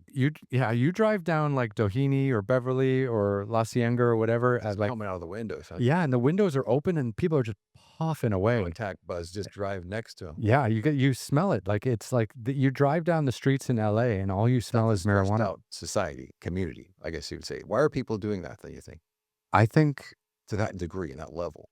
It's yeah, unusual, right? It's not normal. I don't know. You've been I've for only 18 I've months, only right? been, you're asking the wrong guy. Like I mean, like I was in New York I was in New York last year, and same thing. You walk down Fifth Avenue, you walk down in Lower Manhattan, you walk down to Greenwich Village, it's just all weed. Like you just smell it on the street because people are just walking. And it's allowed. Yeah, and it's It's legal. legal Yeah, yeah. in New York. I didn't know that. Yeah. So, there's weed shops in New York and stuff like that. So I think it's just a society. Like I really think like we've built a society now that's so stressful and so difficult to live in. And there's so much misinformation, which is also causing a lot of stress and inflation, and it's just becoming really difficult financially to live. I think we're just creating an entire generation of kids that are just going to be self-medicating. And that's the ruination of the society and our world. So we have to interrupt the pattern. We have to somehow, We yeah. have to interrupt this pattern because Yeah. this is not going to be sustainable. Well, like think about like okay, think about like where we're headed, right? Like okay, let's go back to the baby boomers. Okay, so you go back to our parents' age, like they just came out of the Great War, not the Great War, that was World War One. Sorry, they just came out of World War Two. Defeating Hitler, I think, was something that everyone on the planet can agree was a good idea. So there's no misinformation or miscommunication. Did Hitler really do all was a those win. bad That things? was a big win. Right, but there's so few clear big wins anymore. That's also part of it. Like, you come out of this World War II, the West has won, Europe is destroyed, the United States takes control over the world basically and rebuilding Europe. Everyone has this purpose, everyone has this energy to them. Misinformation is at an all-time low. Like people seem to be getting what's going on in the world, and it seems to be empowering them in a positive way. JFK wants to go to the moon. They fucking go to the moon. Like things are really happening all in a positive way.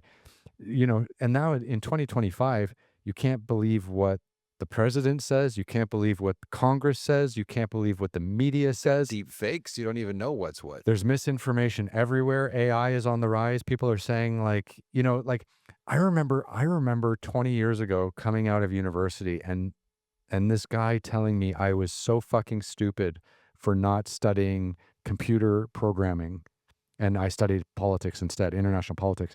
And he really shit on me. I was in a bar, he was drinking, I don't know, but we were we were out one night, and he's like, "Why are you so fucking happy?" And I was like, and then we got into university. And he's like, "Why didn't you study computer programming? That's the future." And now AI is going to pretty much render every computer programmer unemployed. Like it's just it makes no sense. Like here we are, we're ushering ourselves into this world where we can't trust anything, and we might not have jobs in 10 years. And it's like, what do we do then? And everyone's like, oh yeah, they'll just put us all on a basic income, like universal basic income, because AI is going to take all of our Other jobs. than me. Well, you know what? If there is a universal basic income, and I can't imagine how difficult those conversations will be in the halls of Congress and in the office of the presidency, whoever happens to be sitting in there at the moment. But those conversations are going to be so difficult that they're going to take decades to play out while the rest of us starve. Because it's not going to be like COVID where they're like, holy shit, we need to print a bunch of money and give it to all these people to keep them alive. It's massive inflation, yeah. This is going to happen over years, really slowly, and it's going to it's going to change a lot of people's lives for the worse. And you have an 18-year-old your daughter's 18, like she's coming out of this, And ready to go to college in August, yeah. but what the fuck, what does she study? Like, what's going to be a job in 10 years that may or may not be taken by AI? Is your daughter, who's now 18 and she can vote for the first time, how is she going to get information on how to vote and how to educate herself about politics that isn't just lies. Like, for me, that like, I some I'm lucky that I'm living in the United States and I can't vote and I'm a Canadian, because I kind of skate through all this kind of stuff. But if you really care about voting and you really care about your civic duty and you really care about getting real information and making real judgments about policies and candidates, everything's a fucking lie. Like, that would just blow my mind. Like, I mean, Okay, so if people are, I'll ask you a question. So if people are lying, that was a rant. I'm about it's okay. politics. No, it was merited because it is a shit show. And there's a lot of freaking stuff going on that we like. What are we going to do with this? You're right, because the future is not so bright. If you look at it from that lens and you think about AI is going to take away the jobs and the government's overthrowing everyone and the currency, the value of the dollar is shrinking and America is not this big superpower. Potentially, there's world wars on the threat. And if you think that way, right? If that's the fear, right? Mhm. It's easy. So what's available is in the room, and so is what's right in the room. Sure. And for me, I've just learned, and once again, I keep hammering the power of awareness, and I keep powering through physical time with present moment awareness, Mhm. because I realize the only way to interrupt linearity and past future time and psychological time is to interrupt it by being in the present moment and focusing on what you want. Right. And the third thing is to fucking pray. You have to get out of physical time. Yeah. You have to get into an ethereal, existential, quantum realm, which takes you out of physical time because stress has to be in physical time. Yeah. You have to get in the vertical, the divine, the eternal. And when those two cross, that's the now. That's why I'm obsessed with this Now-ist teaching and this upcoming film, because I want to truly help people from a place of full awareness so they can learn that they don't have to be caught up in the narrative of society, of the disinformation campaign, of political baloney, Mhm. and they can take their power back. Yeah. But it seems so woo-woo and so woke, I guess you might say, which just like it's pray and just kumbaya and you just do nothing but sit in your room and meditate or stay in a cave. And reality is you have to figure out how to get out of this physical time because it's trying to kill you. It really is. It's trying to kill you. Yeah, and how do we get out of it without drugs and alcohol? Well, we know that we consume the majority in America anyway Yep. of the no pain drugs, Yeah. of the anxiety ridden drugs, because our society is the most stressed out society in the world. We take 5% of the population of the world. Mhm. We consume 65%. Isn't that just blow you away? Well, I mean, the media, everything about living in the United States puts the fear of God in you. Oh yeah, if Like, you allow it, if you give your power over to it, it's just like that diagnosis, right? Mhm. The guy in the white coat, the gal in the white coat. Mhm. You've got cancer. This is what you're dying from. You've got this spot on your lung. Mhm. You gave your power. You have to take your power back. Yeah. You have to let the power of your awareness move your feet and move your awareness and your consciousness through your next step. Do your decision. It's amazing how many government institutions and how many news organizations you have to blindly ignore Yes. Big to live in the now Oh, you and to get power back over your own. well, what's most people's diet of the news is morning and night. They're feeding themselves this information bullshit. So you can pick a side and you can choose and you can vote and be informed. But I don't think they're informed. They're misinformed. That's why you have to have the awareness to what is right, what is correct. You can't let your thinking mind. Your thinking mind is a lie. Your feeling is the truth. It's been proved by so many spiritual teachers. Eckhart Tolle is one of the great. He's actually the first in the list of Watkins, pecking order of who's the most spiritually influential people on the planet right now. Eckhart Tolle is number one, the power of now. Obviously, he's teaching this. Dalai Lama is number two. I'm not sure number three is. He used to be Dr. Wayne Dyer till he passed. Right. But these are people in this world that are serving people that are lost. Yeah. And they're focused on the wrong things. Mhm. We need to look back to these leaders in consciousness to interrupt this psychological pattern of living in physical time. I mean, how do you? So, I mean, I'm totally convinced that that's the right way to move forward in life, and I've bought into pretty much everything you've ever said, and I have tried to live in that moment as well, right? And I'm aware of the problems around us, and also trying to block them out through good habits and things like that. Okay, but can you imagine that? You live in New York City. You live in a fucking 100 square foot apartment. You know, I've been you in those areas. Well, yeah, you work in an office tower that's 50 stories high, and there's tens of thousands of people who go to work in there every day, and you're suffering, right? So, you're meditating, You're trying to get out of your own head. You're trying to break with, with better habits and things like this. You're not watching the news. You're trying to exercise more. But then you go into this office and you're on this floor with like a couple hundred other people. And every time you go into a break room or a lunch room or the water cooler, people are coming up to you. It's like, oh, did you see what's going on in Iran and in Israel? Like, wow, do you see that? Like, do you think Trump's going to get involved? Like, blah, blah, blah. And you're brought back and it's just garbage back in your face. And you've been trying, for the last 3 hours to block all that shit out so you can do your work, so you can pay your rent and deal with family or whatever. And you're just being bombarded. So I'm an entrepreneur. I don't go to an office every day. I can block it out a lot easier. You're probably the same. Like, Yes. but if you have no choice and you're putting your physical self in a position every day where you're being bombarded by this, and it's not even by major news publications, this is just by other people who think you want to know what's going on in the world when you're actually trying to block it all out. Like, how hard would it be to exist in an environment like that? That is the majority of people's life. Yes, you just described it. Yeah. We are stuck in toxic proximity.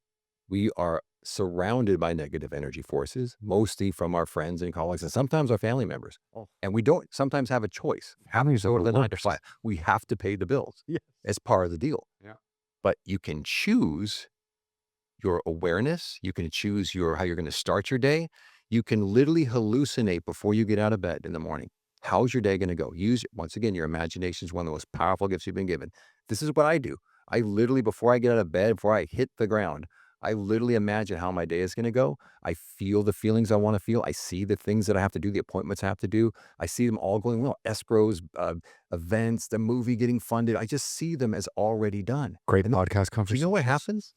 What happens, Ryan, is then you step into this reality Mhm. that you've created. And I believe there is this power you have to create the world you live in. Yeah. And don't be surprised when the world you step into, your 9 to 5, is very much like what you just imagined before you got out of bed. It's not woo-woo. It's literally you taking your power back. And just try it. If you're listening to this, try this. Mhm. Before you get out of bed in the morning, close your eyes. You don't have to meditate. Just visualize how your day is going to go. Go through your calendar. See every appointment. No traffic. See yourself flowing through. See yourself getting your tasks done, having dinner with your family, going out on that date, going to a movie, going to work out. Just see it all going effortlessly and just smooth. Mhm. That's how I live my life, Ryan. Mhm. Every morning, every night, I'm programming my subconscious mind to live this way. So when I wake up in physical time, it mirrors it. So then, that man that I was chatting about that, goes to the big office every day, lives in a small apartment in New York City, blah, blah, blah. Like, basically, what they have to do is every morning prepare themselves so well with mental armor. Exactly. And they have to go to war every day just to go to I work. call it putting yourself in a bubble. I literally do that. I put my wife, my daughter, our dog, I put friends and family. My daughter's in Puerto Vallarta right now at her senior trip. Yeah. I put her in this bubble. And it sounds kind of fanciful or weird, but I literally put this bubble. I put this bubble around myself when I go into toxic environments. Mhm. So the words, the feelings, the energy just bounce off me. Mhm. And not that you're Pollyanna, not that you're just floating through and you're higher and higher than everybody. Sure. You are aware and you protect your presence, your precious moment energy, and the energy field of your body. Mhm. Like a child, you protect yourself from that negative force. And you can do it, but you have to have the awareness. The awareness almost repels people that have negative. They find it very indigestible. They don't want to be around it. The ego, right, hates the present moment. Yeah, that's the truth. It hates it. So if you walk into a room and you have this kind of light about you and just have this peaceful, and people try to insult you or tell you about the news, you're like, oh, that's really fascinating. Yeah. Thanks for sharing that. And then you're on to the next. You don't marinate in it. It's almost like where you kind of like reach a state of like mental nirvana where it's like, even when people come up to you and say like, 1 + 2 = 5, you're just like, yep, sounds great. Have Right a on. great day, man. Make it a game. Yeah. Make it a game. It's fun. Life is a game. I'm a kid. I live in childlike bewilderment every day. So where do you stand on, though, trying to change people's minds or educating people about how to put together the tools to live a more aware or a more or more aware life? Like, so like, let's say, for example, let's go back to this guy that lives in New York City, lives in a big office tower. Like, if this person is practicing what you're preaching, they're going to have a tough day every day. But if they obviously if they visualize it and they've got the tools, to get out of their own head and blah blah blah, then it could be pretty good. But what if they start trying to share that with other people at the office, and then people at the office think they're fucking idiots, or they're losers, or they're they're drinking snake oil or whatever. Like, there's the more you open up about what you do to get through a day, and it's fucking tough sometimes, like, but the more Well, you it do is. to get through a day, and the more you share that with other people, it's not going to be well received by everyone. Well, I think of our good old buddy Abraham Maslow. You know who he is, right? I do not. He's the father of self-actualization. Sounds like a good, important person. Here is some of his rules. To become self-actualized, you become independent of the good opinion of other people, and you simultaneously detach from outcome. Mm. That's how you become self-actualized. So you can practice self-actualization, but you have to do it in the morning when your mind is your subconscious mind is programmable, because you're in that theta brainwave frequency where your subconscious mind is accessible. Hmm. So that's why you put these images and these thoughts and these feelings about how your day is going to go. And you do it before you go to bed, you're programming your subconscious mind. So 95% of everything we do in our life is done with our subconscious mind. Imagine if you're programming your subconscious mind before you go out into this office through all these toxic people. You don't even understand. They just don't seem to be attacking you today. They're not coming in. They almost like, did you fart? Like you just seem like you have this cloud around you that just really, they don't want to be part of it. Mm. It happens here's a great example. It seems weird. It's not really related, but when you're trying to find a parking space, right? In a busy lot. I did this last for my daughter's graduation on Thursday. Like That must have been miserable. there's 500 kids graduating, 443 kids graduating, right? Mhm. And there's limited parking. And so you have to get there 2 hours early to get parking. Mhm. And most people that can't find parking are looking for a place not to park. They've already made up in their mind, there's no parking. I'm going to buy into the email I got from the principal that all these parents said, oh, you got to get there 2 hours early. You're not going to get a place to park. Your daughter's graduating. You better just park a mile away and Uber in or something. Mm. I chose to not buy into the psychosis, to buy into the negative thinking. Mhm. I not in a high fluent way or just like I'm better than you. I just didn't have the fear. I didn't allow my consciousness to take on the fear. So I drive into there's A, B, and C lot. B lot is always very busy. So before I was at the parking, the stop sign right before the lot. And I kind of closed my eyes. The light was red. And I imagined this one spot that I was going to park at. Because my wife's a teacher there for 30 years. I know this parking lot like the back of my hand. I imagined the spot. Honest to God truth. I imagined the spot. I'm looking at the corner of my eye. The lot is full. Mm. I knew it's full. There's somebody who's getting in their car and they're leaving, and that's my spot. They moved out of the spot that I imagined, and I pulled right in, and I went right up to graduation. That was on Thursday, Sure. last week. Like, there's the power of your imagination, the power of your belief, and not buying into the negativity of everybody's opinion. Right. Valuable. Become detached from people's opinions. Yeah. There's the problem. You join their negative energy, you're going to be just like one of them. You have to be a contrarian in that way. Yeah, but you were just in the car with your wife, right? I'm sure. Just me, I was by myself. Well, see, that's the best time to practice these things, and the best time to be aware of these things, and the best time to practice these things. But imagine you were a bus driver with 30 people on your bus, and they're like, "You should park over here." It's like, "No, I'm visualizing my parking spot." They're going to be like, "You're fucking what?" Yeah. And then you've got 30 people on the bus behind you thinking you're absolutely retarded. And but actually you've actually been practicing this for years. You have this, this visualization, this self-actuality that works for you, and you know that that's the way to do it. But everyone that's you're taking along with this ride is going to be completely against your idea. That's why you have to control your energy, and you can't that's the bubble. You can't allow them to affect your energy field. So, yeah, rarely does it work, I'm sure, with buses full of people with negative, conscious, negative energy that's affecting Sounds like a living hell, yeah. it. But you have the power. My wife calls it princess parking. Mhm. She's been doing this for most of her life. She gets parking spots all the time. She wins raffles all the time. And she's a runner. She goes to this thing called Night Moves in Santa Barbara on Wednesday nights. They always have the raffle. Mhm. And, oh, Des is going to win. She's going to win. She wins probably 75% of the time Mm. because she expects to win. You get what you focus on, what you think about, whether you like it or not. Mhm. So why not focus on what you want Yeah. and what's good? Yeah, I mean, I wonder if people are actually like, I wonder if people out there listening to this podcast, like, I wonder if they're actually like aware of what they really want.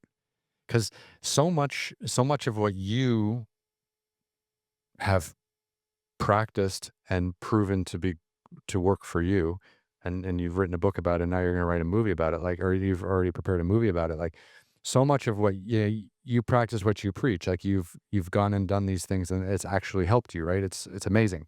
And now you're trying to share that with more people. And I'm just wondering, like, I feel like the first step in really being self-aware or really kind of understanding your own consciousness is really knowing who you are and what you want.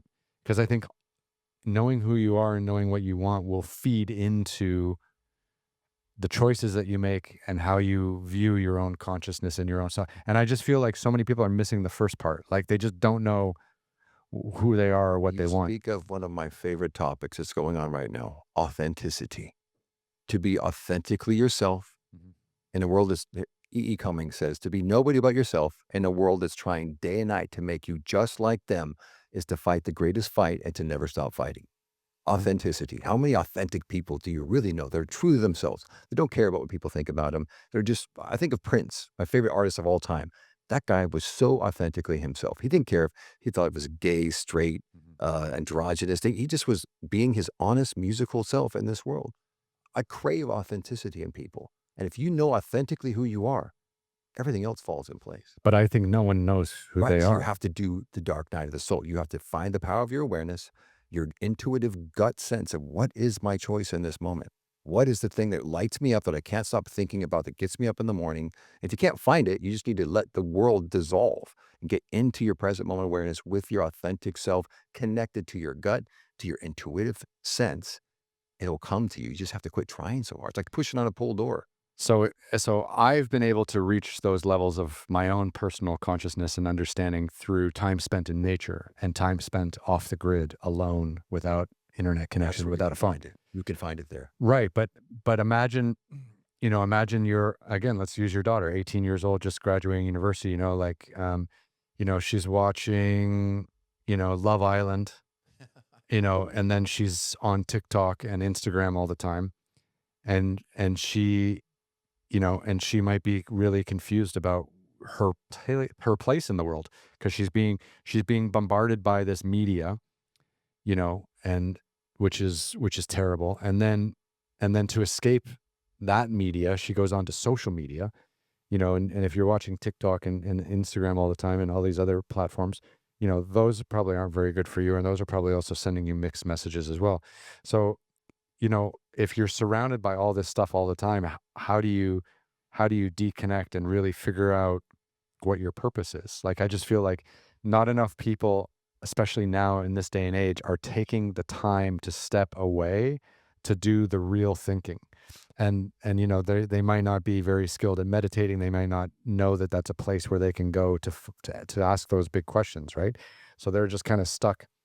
I think of like a what's the video game, where the ball goes up and you have to use the paddle ball, like, you have to hit the paddle to keep the ball up, and it's just media, social media, you're just constantly getting bombarded by all these things, and you're never getting a chance to just be calm and think about who you really are and what you want.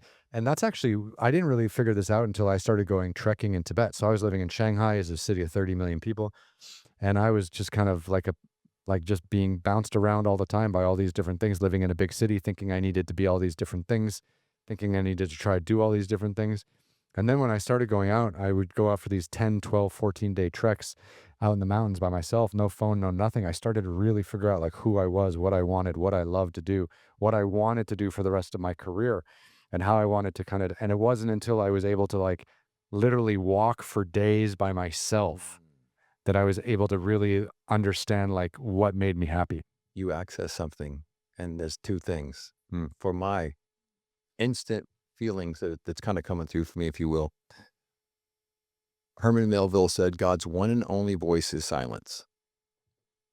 And I forget who said this other quote, but he says, all a man's problems stem from his inability to sit quietly in a room alone.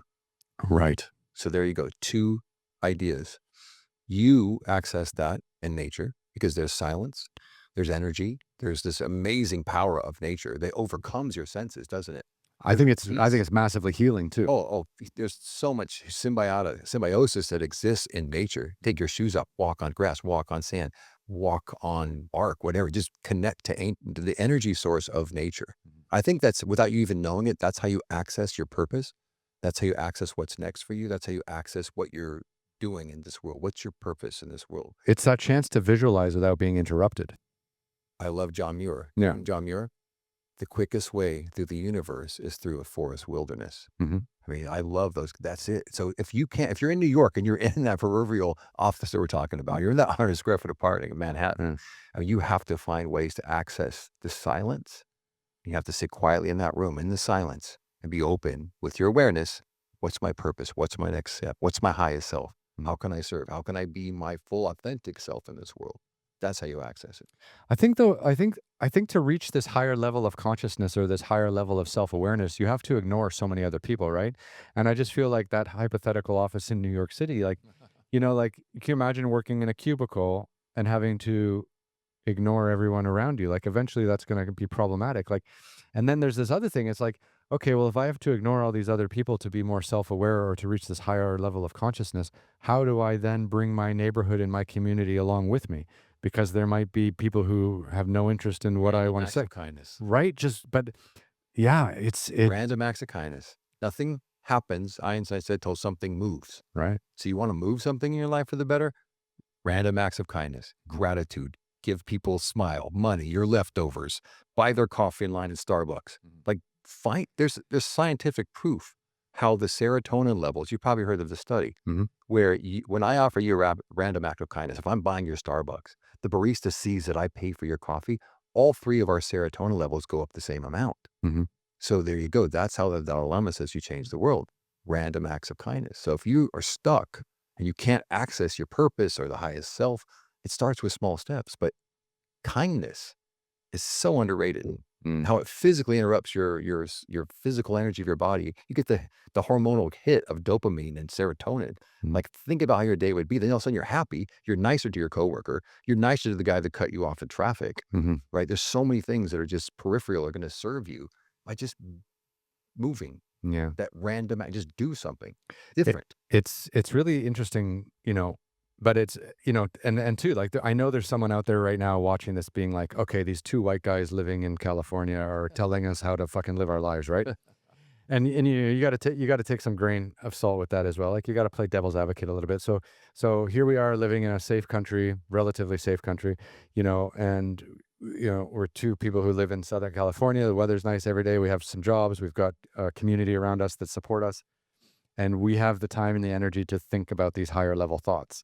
Like, what do you do when you can't pay the rent, when you can't educate your kids, when you got to drive your kids 2 hours to the nearest school because the bus doesn't come, and whatever, like, all of a sudden. And I think those people actually need what we're talking about even more than we need it. Yes. But they will, they will have difficulty accessing what we're talking about because they think our lives are so different. But actually, what you're bringing to the table are tools for everyone in any socioeconomic situation. Anywhere. We're Yeah. all one. We're all connected. We all come from the same energy. We return to the same energy. We're all energy, right? Mm. The string theory, right? Quantum physics is proving that we're just basically energy. Mhm. There's no particle. We're just energy. So we're connected through the unified field and through quantum entanglement. We're all connected to the same energy.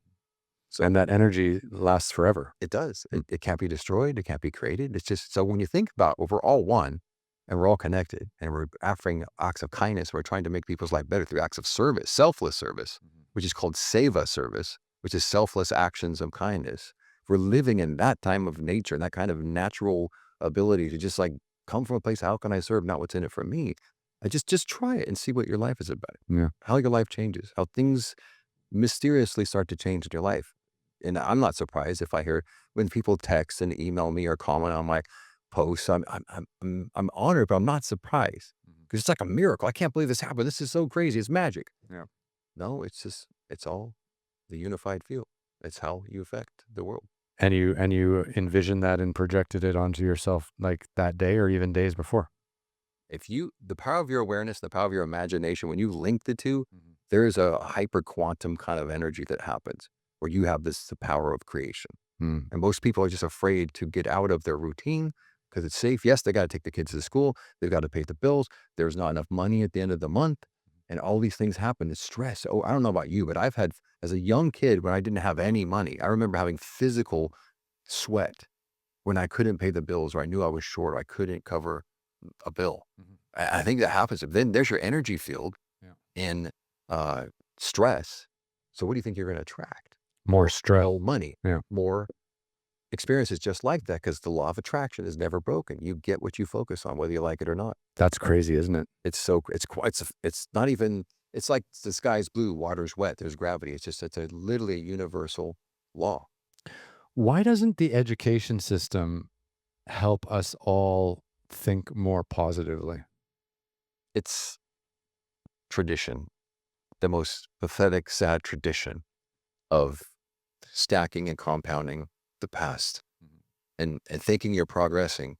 But as a species, we tend to say we tend to stay in this stressful fight or flight motion. I think because of the way our brain's made up, that we stay in this stressful response in meetings and interviews and Well, it was all stressful before, right? Like we lived in a it's cave the and we had to, reptilian brain, right? yeah, It's the reptilian brain. we had to fight So why do we still live there?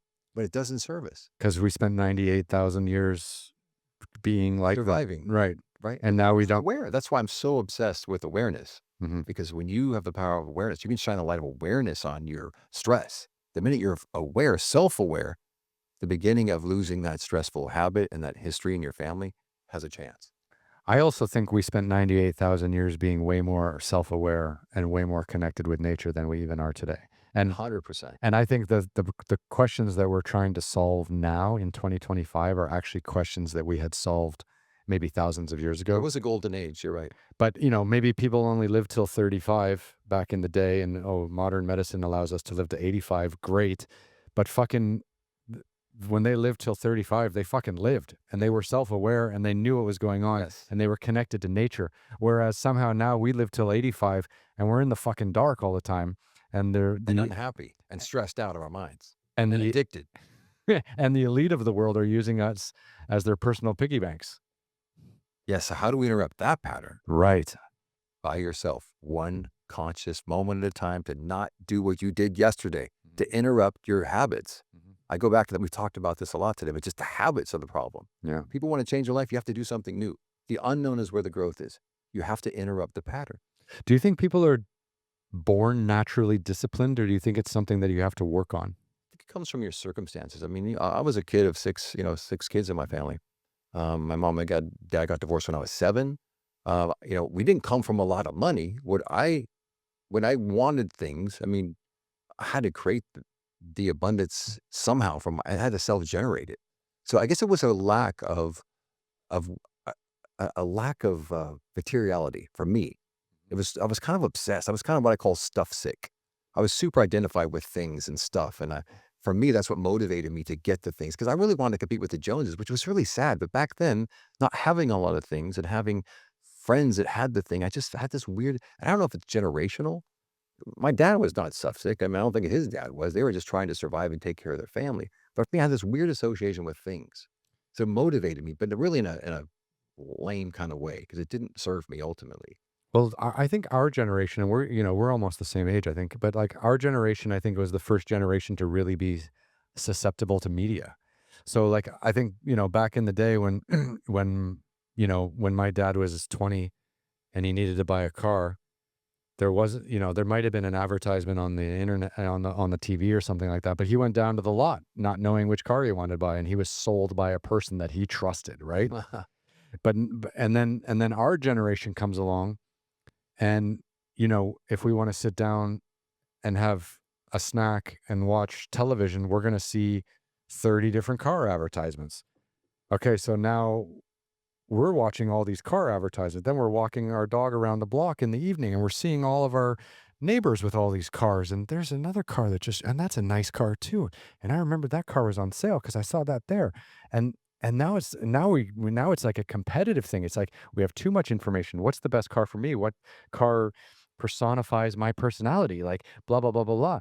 And then now I think the next generation has it even worse because now it's on all of their apps on their phone. Like Yeah. it's insane. I started bitching about the healthcare industry a couple days ago with a few friends. We were having a couple drinks at the house, and I have been bombarded on my social media with It's listening, right? it's listening, but it's all these healthcare facilities in Mexico with like to do stem cell research and to do all these things that are illegal in the United States, but actually help people, like like ayahuasca, psilocybin, all these things, because they're not available in the United States. People are setting up shop in Tijuana, you fly into San Diego, they pick you up in a fucking limo or a nice van, drive you across the border, you do your treatments in Tijuana, and then you come back to San Diego and you fly back. And I'm starting to get bombarded by You were ad. just talking about it. I was just Your phone talking was about it. listening to you. Of So course, yeah. what do we do with that? Because I had the same thing happen to me. I get TikToks, I get Instagrams. I was like, is this a sync? I used to think it was a synchronicity, Mm. thinking, now I'm realizing, nope, Big Brother's watching. They're selling. They're constantly selling you. Mhm. And what do you turn your phone off? And our phones are kind of part of our life now. I swear to God, I'm going back to my like brick Nokia from Oh, like you're jumping to 2000, your 2001. smartphone. Yeah. I'm really close. Like it's it's It's it's pretty pathetic, isn't it? Come on, man. Like, that's ridiculous. Like, quit listening to my conversation. It's privacy. it's just too much. It's everything. Like a couple months ago, I like wanted to buy a sauna and I was like looking around at saunas, and then for 3 months I got sauna advertisements, and it's just like, okay, like I I noticed that I wanted to make a purchase. I did some research on my own and then made a decision. I don't need to be bombarded by advertisements for 90 days after that Google search, right? Or that Instagram search, you know? Somebody's got to come up with a way to block that, right? They got to be able to check a box or something, or just opt out forever of these ads and them listening to our phones, our conversations. Yeah, so you know what they do is so you know what you do is you have to turn off the microphone and the camera for every app. So, and it's funny because like on uh, on Instagram, you'll give the phone. I'm just picking on Meta for no particular reason, but on Instagram, when you load it up and you sign in and stuff like that, you have to give it access to your microphone. Yeah. And you think, oh yeah, because I'm going to want to do a selfie and I'm going to want to talk. And when I talk, I want it to record, so I should give it access to my microphone. But the point is that microphone is being used It's the ultimate bait and switch. 24/7, whether you're using the app or not.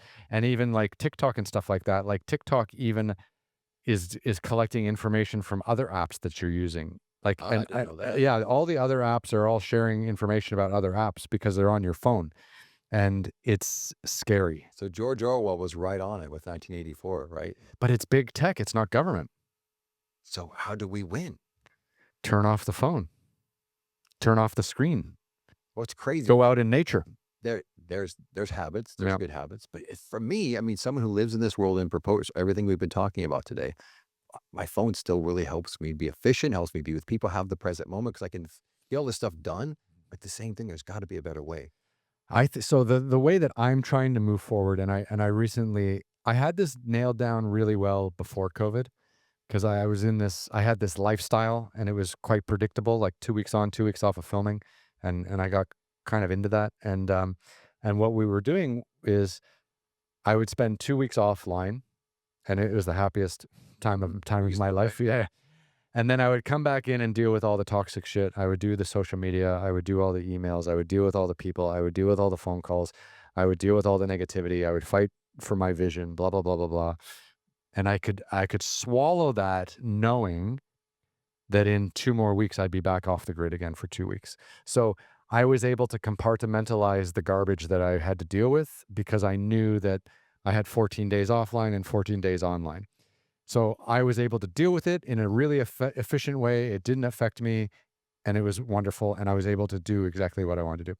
So now, 5 years later, and going through COVID and going through this inability to do what I wanted to do, and this inability to get off the grid in the way I wanted to do it before, like, and it's been a strange journey because now, I'm hyper connected 30 days a week, and I'm podcasting and watching constantly how many people are watching the podcast and commenting on the podcast and all this kind of stuff. And it's really dragged me into this like digital toxicity that I didn't really want to be in, and I didn't even know that I was kind of getting into. And it's been strange because when COVID hit, we couldn't go anywhere or do anything, right? And and I could have spent time going off the grid as a way of balancing myself, but then I really didn't know I needed it at that stage. And also too, I was so used to filming all the time. I was like, well, I'm not going to go out and climb a mountain without the guys because we make TV shows. That's an episode. Like, I don't want to burn my episodes. Like, I don't want to go off and do all these fun trips just by myself because I know I need it mentally and physically. without filming it. But then the money wasn't there, and then the guys changed jobs because in COVID everyone got lost and had to do different things. And now it's like, okay, now that it's finally looking like it's coming back, and we're gonna have the chance to go back out and film again. It's like it's this amazing feeling. I'm gonna be able to like compartmentalize a little bit again, and I'm gonna feel like that'll really balance me out a little bit better. But it took a few years to figure out like how much I needed that, and how much I missed it. We're so stuck in this soup of just repetition. Oh yeah. Are we just this? It's like I said. I mean, habits rule the unreflecting hood. That Wordsworth quote to me. I think about it all the time when I'm starting down a bad path. Yeah. I start feeling physically like I feel my neck is tight. My hands are just not. They feel like they have this energy holding them down. The anxiety starts seeping in. Exactly. Yeah. Right? And it's not even you feel like consciously, everything's great, but you feel this weight. And that's what it is. It's a programming. It's a subconscious program that you have to be aware of and interrupt, and then get in nature. Yeah. Take your shoes off, go walk on the grass, interrupt the pattern, and start continually doing that so you can reprogram your subconscious mind. Mhm. Because if 95% of everything you're doing is a subconscious mind, how do you program the subconscious mind? With the same stuff you did yesterday?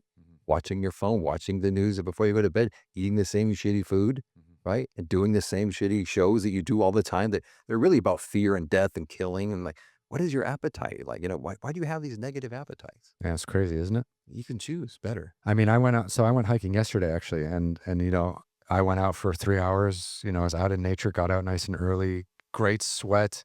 It's summer in LA, like the flowers are blooming. You can smell everything now, and it's just beautiful. And I came back after that 3 hour trip, just nothing could bother me. Like you could have taken a shit on my front porch and I would have been like, no problem, Like it really does. You just watch, you go out in nature, and I know this works for a lot of people. And if for people who haven't tried it, you got to try it. Like just go out a few hours, a few times a week, and you just watch your problems melt away. Oh, it's the truth. Yeah. And it's not just hyperbole. That's not just this clever idea that you might have heard before. It's the truth. But do you do it? That's people listening. Will you do it? Yeah. Probably Thoughts and these podcasts are you got to do it. Just force yourself. Just do a little bit. Yeah. Do 15 minutes. Do 20 minutes. Just like start. You have to just start something new. That's the hardest. Change is the hardest thing for people. Changing habits is by far the hardest It thing. is. Yeah. You talk to some of these great teachers out there, Dr. Joe Dispenza, who's changing the world. He's a spiritual scientist. He says that's the hardest thing is change. You have to do something different that you did yesterday. And I think this might be the key to like getting through life. I mean, I think every 3 to 5 years, like we completely change, like who we are and our outlook and what we want and all these things. Like we're constantly evolving, right? And and but I also think we have to change our habits. Like what worked for me 5 years ago doesn't work for me today because the world is different and the people I talk to are different and the people I work with are different. So I need to have a different set of tools and I need to have a different set of habits. So this idea that, okay, I'm 30 and these are going to be my habits, for the next 30 years and now I'm good till 60. No, it doesn't work like that, right? Like we have to but again, this whole idea of like teaching kids how to be self-aware and teaching kids how to adjust habits and make changes along the way. Because you don't want to be in your 40s or your 50s It'll be here like that. and then be like, holy shit, these habits that I've had for the last 20 years have been terrible. And now I've got cancer and I should have made changes before. Or I'm trying to make changes all the time and none of them are working and you're freaking out because no one told you that it's okay. Like try this, try that, change a few things, beta test it. Like, if this doesn't work this night, try a different thing the next night. Try different habits until you get ones that help you sleep and make you feel less shitty every day. Like, I would be so excited if people saw the word AI and they instantly in their mind created a schism and said, okay, no, EI, what's my emotional intelligence? right. Everyone's obsessed with AI right now. As you know, it's like, why don't you, okay, let that be your trigger, your clue that I need to go to the emotional. What am I doing emotionally in my life? What is my obsession with my emotions? Am I, I don't care about like going on some app to learn how to say a new description or learn or look for some recipe and AI writes my book for me. Or why don't you just find your emotional intelligence is what's your EI score? Right. If people focused on that, then in 40, if they're 30 and they're having these new series of habits, you work on your emotional intelligence. Watch how your life changes. Watch your emotions and your physical life changes. And then your financial life will change because all these good things will start happening because your emotions, everything is energy. if your energy is stressed and you're low and you're just addicted and you have these toxic habits, and when you're 30 and you become 40 and you realize, wait, I have terrible chronic illnesses, Mhm. and you shouldn't be surprised if you just decide to focus on the AI to make your life more efficient. Mhm. That didn't serve you because that's you're not a you're not a mechanical being Mhm. with ones and zeros. No, you're an energy-based being Mhm. with blood and flesh and bones, and work on that energy field. I like the fact though that people talk about AI a lot these days as a way of like seeing through the bullshit. That's the thing that AI is most exciting for me. It's not like Just efficiency. no, not even efficiency, just seeing through the bullshit. Like, if a doctor tells you you need to take these pills because of this, this, and this, like I want to know if that's really necessary. If a lawyer says that this is the only way to do it because this law is like this, and I'm like, well, I'm going to ask AI and just see, whether it's Chat GPT or Grok or whatever the Google one is, I can't remember. Whatever it is, like I see it as a way for us to take back control over information and diagnosis. Like I really, Oh, there's definitely wonderful powers that it has that you yeah, could use and utilize. I don't. I'm not knocking AI because I believe in a lot of the power that it has to serve us and to be efficient and to educate us. Definitely, I just think people have become the pendulum swings so far that there's no balance. Like you have to have a balance. You have to find a homeostasis in your life, psychologically, emotionally, energetically, physically, people's food, right? Obviously, where you put, how you fuel your body. I mean, AI could tell you what to eat, but are you going to eat it, yeah, that's right? true. Yeah. Are they going to actually do it? Are you just going to, succumb to the almighty AI instead of taking power back in your life? Well, I think people might see. Here's one thing that we can talk about if you want. Like, I think people will trust AI more than trusting other people. That's kind of sad, isn't it? Well, I think that's the world we're living in now. Like, I think that's again, let's go back to the baby boomers. That trust proposition was built, 50, 60 years ago, and then it has been completely destroyed by bad actors who used that trust to manipulate the system and financially gain by hurting people physically and or physically. Take the example of the doctor giving people the chemotherapy when they didn't even have cancer. Like, and now I think, and I feel like this way, I really feel like this way, where I have to use AI to protect myself from other people who are feeding me false information. Like, if someone says I need a root canal because of this test that they did, I am absolutely running that test through AI to make sure that I actually need a root canal, because I've heard of doctors giving people massive dental treatments that were totally unnecessary just because they needed to keep the clinic open and all that. And businesses are hard to run. It's not easy, but at the end of the day, like, you should just give people fair and honest service for a fair and honest wage. I don't know how all that kind of got, but I see AI as a tool for self-defense. I love that. That's true. If you could connect AI with your awareness, your intuitive awareness, Right, yeah. right? If you had AI with your gut reaction or your awareness or your instincts, Mhm. that kind of awareness really would serve you in life because you'd have your brain satisfied because you being cognitive, you're rationalizing, you're going through and you're doing the research, but you also with your gut, like, this doesn't feel right. Yeah. I don't need a root canal. I don't need to do this. I mean, it doesn't feel right. I don't We have can't cancer. give up our thinking mind to our intuitive, energetic self because they're connected. There's a kind of a cohesive energy. There's like a coherent energy that Mhm. you can create with the thinking and the feeling. But if you just let the thinking take over, that's a recipe for a lot of miserable people. I Yeah. think you just surrender to just like what the physical world gives you and what the specialists give you, Mhm. and you don't have your awareness. I mean, think about those poor people that did pass because they were given the wrong diagnosis Yeah. and a prognosis that was based on the wrong diagnosis. Mhm. But they didn't have AI back in the day to say, well, to read my chart, to go through my scan. Mhm. I mean, that's probably coming. I think where they'll be this, hey, can you run my BMI and They all the do it. X-rays through this system? You can do that now. I mean, You can take part a of that is you great. you can take a blood test now. Like, you can take a blood test and, those things come back with all kinds of little codes and percentages that you have no idea what they say. You can take that whole thing, put it in AI, and it'll tell you you're not sleeping enough, you're not eating enough, you need to add more calcium, you need to have more protein, you need to, like, it'll lay it out based on your blood work. There's a lot of positivity. I'm not anti-AI, but I Mm. just don't want people to surrender so much to AI that they lose themselves and their awareness and the power of their awareness. That could be coming though too if you start if people start medicating themselves with AI, and that's coming fast. Well, the doom scrollers, I mean, there's constantly No, I mean no, like I'm talking about like putting on a headset in the morning and not taking it off until you or go to getting an bed. implant where you're right, where you're like, it's literally, it's taking over your vision. And Or to the point where we don't even go to work in the real world anymore. We put on a headset in the morning and then we walk to work in a fake world and we sit at a desk in a fake world and we work in a fake world and then we come home and have dinner, take off the headset, watch TV for an hour and go to bed and we don't even leave the house. that is pretty close to the definition of hell. Yeah, Pretty close. well, I mean, like this shit like the Matrix is real, right? Oh, Like, yeah, like sure. when the unplug. That was foreshadowing. s- I was foreshadowing, but that's where I mean, like that's where the technology is heading, right? It's already here, isn't it? Yeah, I think at a lot of levels it is, yeah. But it's like but I think that so right now AI is a tool that we can use to help us get better information or do tasks, but eventually it could be what is the entire world.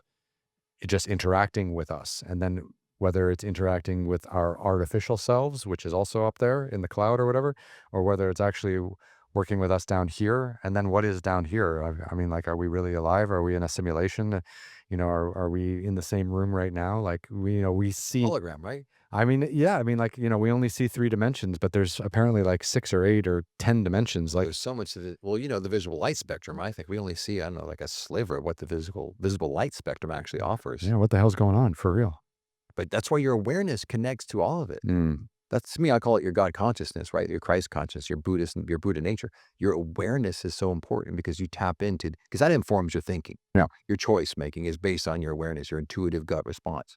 So AI can serve us, but don't lose yourself in the minutia of thinking. That's where the medicated self that's where my medicated worry comes into play. It's like because you have a huge generation of self-medicating young people coming through who are already kind of disenfranchised. Like again, too, like how many kids in their 20s now can buy a home? None. Yeah, they're getting priced out for sure. For sure. So okay, so you have a 9 to 5, you hate your life, you're never gonna buy a home, you're living in a small apartment. Like, I put on this headset and I feel amazing for 3 hours a day. Then it's 6 hours a day. Then it's the whole fucking day. Then it's like, oh, I can get a job in this artificial world and it actually pays me better than the job in the real world. Wait till that happens. Wait till someone gets a job doing some task in the Virtual world, and it pays them better than in the real world. And it pays them in that's Bitcoin the or recipe for a dystopian society. it's coming so fast. It's like these video games. Like people make money playing video games now. Oh, right, yeah. Yeah, People and watch them and pay to watch them. yeah, and there's teams, and the teams compete against each other to win money and stuff like that. Like this is fucking happening. Like at some stage, all of those team plays are all just going to be. There's just going to be all of us like at home, and we're all just we'll dip into the. Like I get paid now to post on Instagram. Like Instagram pays me, like and Twitter and X pay me, and YouTube monetizes my videos. So like I'm already making money from this digital space. Like what if Meta creates a VR headset and then Meta says, "Hey Ryan, we want you to do your podcast, but we want you to do it in the Meta VR world." So your podcast guests will have a Meta VR headset. You'll have a Meta VR headset. We'll create your studio exactly like you have it at your home, but no one's ever going to come to you, and you don't have to go anywhere. You just sit on the couch, put on the headset, have a chat. We're going to give you $1,000 every time you do a podcast. So you and I determined the power of nature on this podcast. Yeah. We determined how it changed your life, how it changes my life. The John Muir quote, the quickest way to the universe is through a forest wilderness. Absolutely. Where does that come into play with AI? Well, it doesn't. Doesn't exist. Unless That's real life. That's Yeah. virtual life. That's real life is nature and us in nature. Mhm.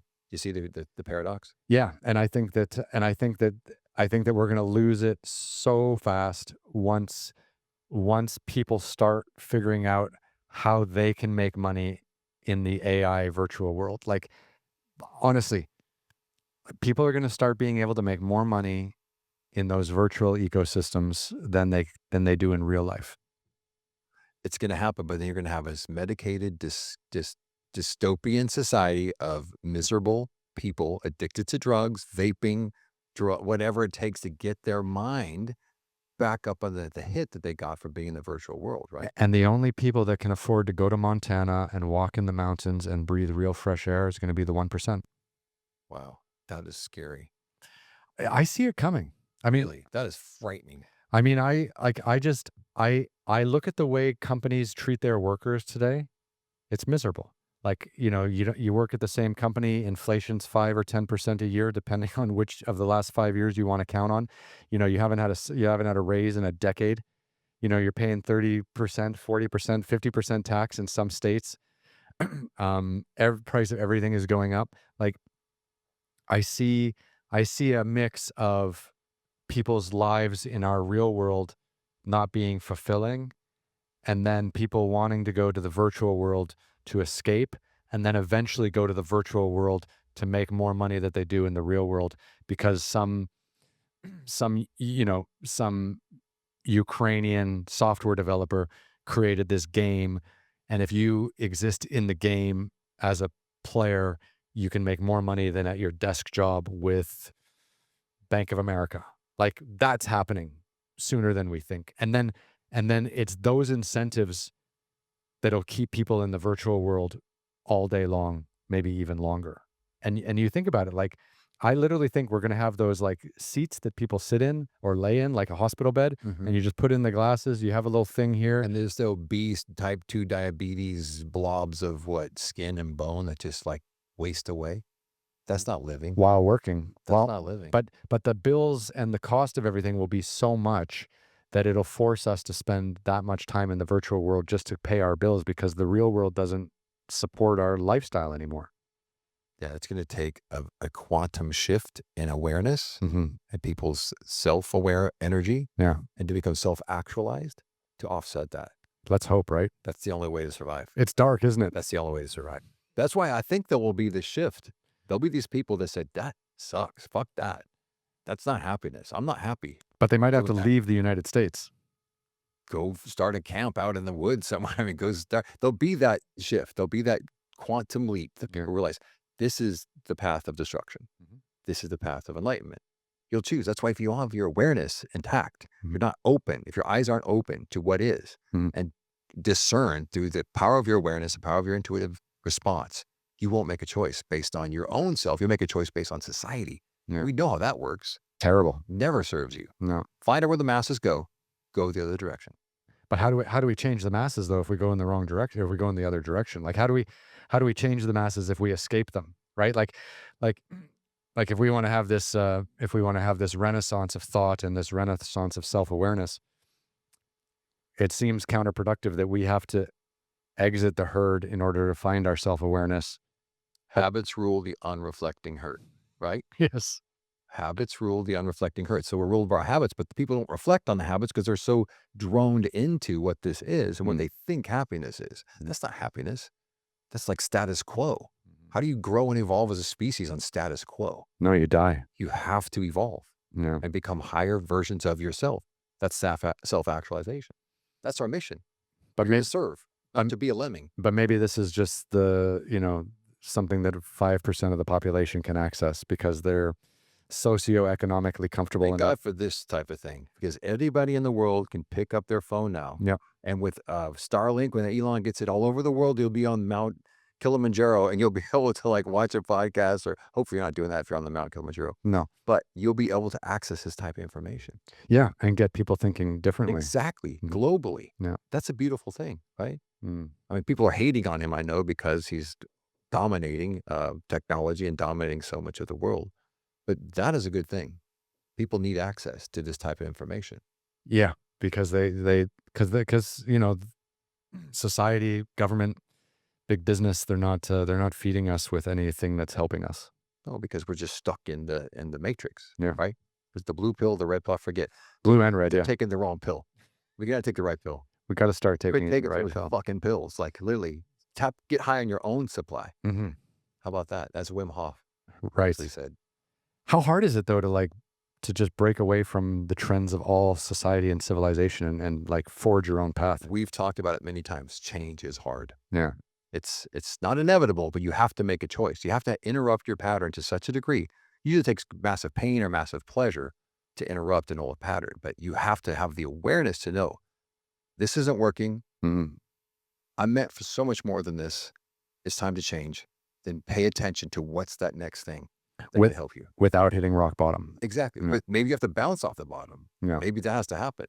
Like my friend, he had 10 years drunk. Yeah. I took that one thing. You don't give up. You just keep being open. And even though you're addicted, but thank God, then these people will come into your life to help you. That's the miracle of other people. That's John Paul Sartre, I think, says hell is other people. Yeah. But heaven can also be other people. Yeah. And I think that people come into your life to help you move forward. So, But have the eyes of awareness to see it and then to take action. I love it. Yeah. It's good. I actually, it's been fun having this chat with you today because it's been nice to kind of play devil's advocate a little bit and just like, No, I love it. yeah. You got to catch and pitch. You got to kind of push back. How else do you grow? Yeah. Resistance. You need resistance to grow. And how else do you, debate like, human behavior Yeah, and thoughts? I love the fact that we had this conversation, and I think it enlightened people. I think it brought some information. Mm. Hopefully people will drink it in and use it. Yeah. I hope we can get there. I hope people are just open to, because like I think most people in life are not happy with where they are or what's going on. Absolutely. And I think if we can have a conversation that might empower someone to make a change or to change their habits, as hard and as difficult as that is, that'd be great if this kind of information or these kinds of conversations can empower people to do that. Billions of people in history that have done it. Yeah. So go find somebody that's done it and just like don't reinvent the wheel. Read their stories, read their autobiography, Mhm. like find out how they did it and just don't reinvent the wheel. Just learn. Yeah. Repeat it. Shouldn't be that hard. No, we can do it. We're powerful people. We're sentient, self-actualized person. If you can get to that point in life, you're on the right path. So, I mean, what else is going on beyond the Now-ist and beyond the books and the talks and the movie? I mean, is there anything else going on in your life that we can chat about? Or I love golf is fun. have you been I've getting golfed- back into this a lot more? I've been golfing a lot. Yeah. Golf is fun. Golf is a weird game because it really teaches you how to live in the present moment. I think that's why it kind of chose me years ago.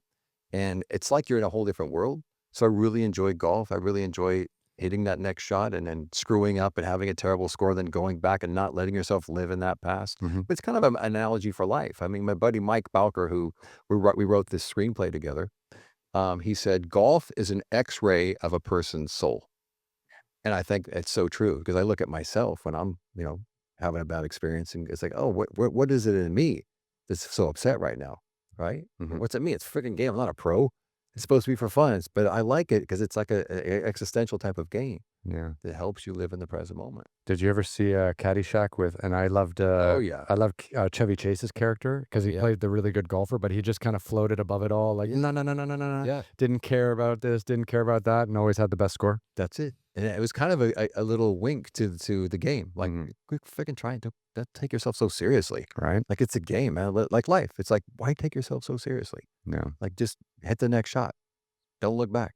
Don't look forward. Just be in the present. That mental discipline is the challenge. But it can be taught and it can be learned to just take that next step. Yeah. That's wild. Oh, it's good. Golf is nice. Yeah, I was out in Dubai a couple of weeks ago and I was Ooh, golfing there's a some bit. great courses. I've never been there, but I heard it's got a lot of great courses. Yeah, it's okay. One of my friends that I was hanging out with a lot out there, he golfs like every day and just loves it. So I just It's went. kind of addictive too. You kind of once you get into it, you're kind of like it takes you a little bit. Yeah, and I mean, like if you're fit and you don't really have to work and you love going out and getting fresh air every day, then you don't want to go up into the mountains or walk across deserts, like doing what 7 kilometers or what's a golf course like 4.5 miles, 5 miles or something like that. It's about 5, 6. Yeah. Yeah, it's a great workout. Well, I carry my bags, which are 25 pounds, and so I golf once or twice a week. So it's 6 miles with 25 pounds on your back. That's kind of my workout. Yeah. And you're just walking up and down hills and having to focus, and it's great for your mind. It's great for your peace. Yeah. Helps you breathe. You're in nature. Once again, in nature, it's beautiful. It's a spiritual game. I'm still waiting for Larry David to invite me to play at the Beverly Hills Golf Club. Oh, is he here? I don't know. I was just joking. Just watched too much Curb Your Enthusiasm, but I know he's a big golfer. Hilarious. Yeah. He's hilarious.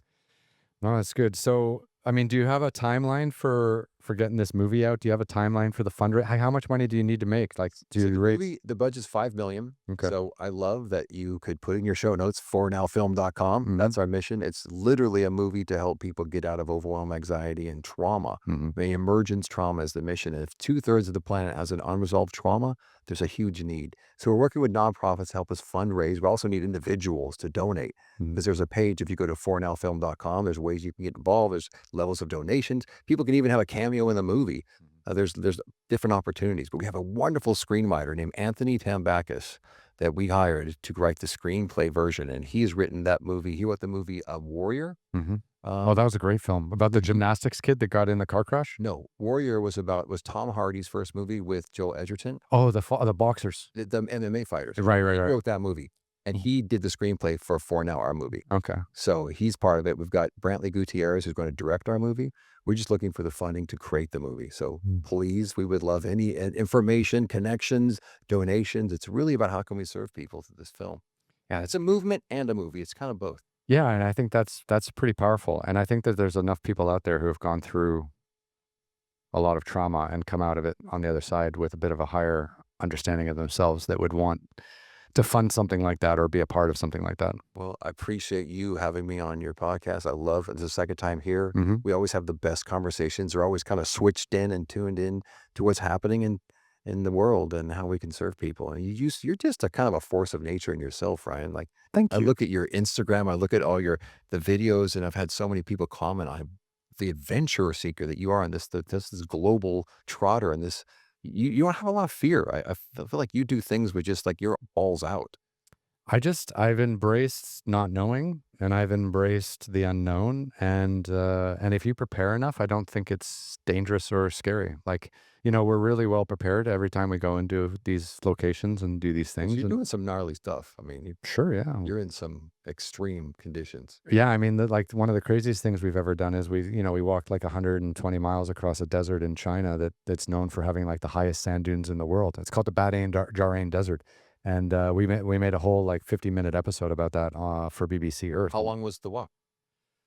We did about 10 miles a day, so I think it was about 12 days all in. But it was like, there's no road, there's no villages, there's no water, there's no nothing. So we had to carry everything with us. We had a camel caravan of 15, But then okay, so is that dangerous? No, it's not dangerous because what I did was I hired the guide that does this camel run all the time without tourists.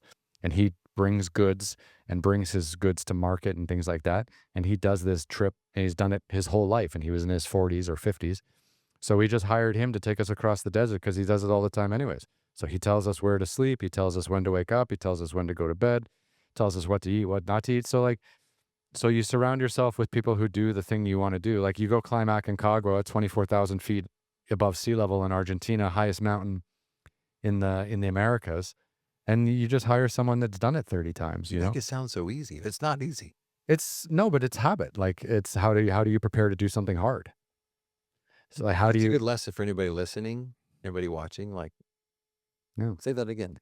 it's habitual. It's like how do you prepare to do something hard? Like how do It's you? hard, isn't it? Yeah, and doing these trips is even harder. So how do you build the habits to do things that are difficult in a safe way? And I think like and again too, like we're a television production team. Like, the cameramen have to be safe. I have to be safe. If we have another producer on, they have to be like how do you build in all this safety and still go out and do exciting things? And that's why our shows, well, that's why we've had so much difficulty after COVID, because no one wants to fund these kinds of quote unquote dangerous shows unless they have like every single insurance you could ever imagine and like a helicopter on standby in case someone get like, and then the budgets are just unbelievable. And then it's like 30 years ago, you used to be able to turn on Nat Geo and Discovery Channel and actually learn about the world. Oh yeah, Yeah. he's great. Now it's just people fixing cars and They got to go to your show. They got to go. It's the BBC largely, right? That BBC and Discovery Channel were my big two partners for a while, Travel Channel for a bit. But again, it was just like this stuff used to be on TV all the time and kids could sit down I and remember it growing up. I remember just being fascinated by learning about the world, by going there. Like you virtually feel like you're there. now this whole genre is on YouTube. YouTube's kind of taken over because you have something that you want to do, go to YouTube, right? Like something you want to figure out, go to YouTube. Yeah, but it's For AI. for AI especially, yeah, but it's different. Like so now, okay, imagine this. Like in 2018, you could go to Discovery Channel and say you're going to do 10 episodes or something like that, and they'll give you a couple hundred grand an episode, which is kind of like a normal budget for television at that level. And and then now it's like, okay, well, I need a couple hundred grand an episode to go do the amazing things I used to do. But now it's like, okay, now it's going to go on YouTube, and YouTube only pays you after you put your video Oh, on, right? So it's like, so now it's like the chicken and the egg. It's like, how do you used to be able to get the money from the broadcaster, the corporate partner to make the TV show. Now it's like you have to make the TV show first. It's like, so now we're now figured out the model of how to try to do this. So I'm pretty close actually now to just openly saying all the future content I make and all the stories I tell, and it's just all going to go on YouTube. And I'm pretty close to just being done with broadcasters. YouTube is taking over in a good way, right? You think it's a better.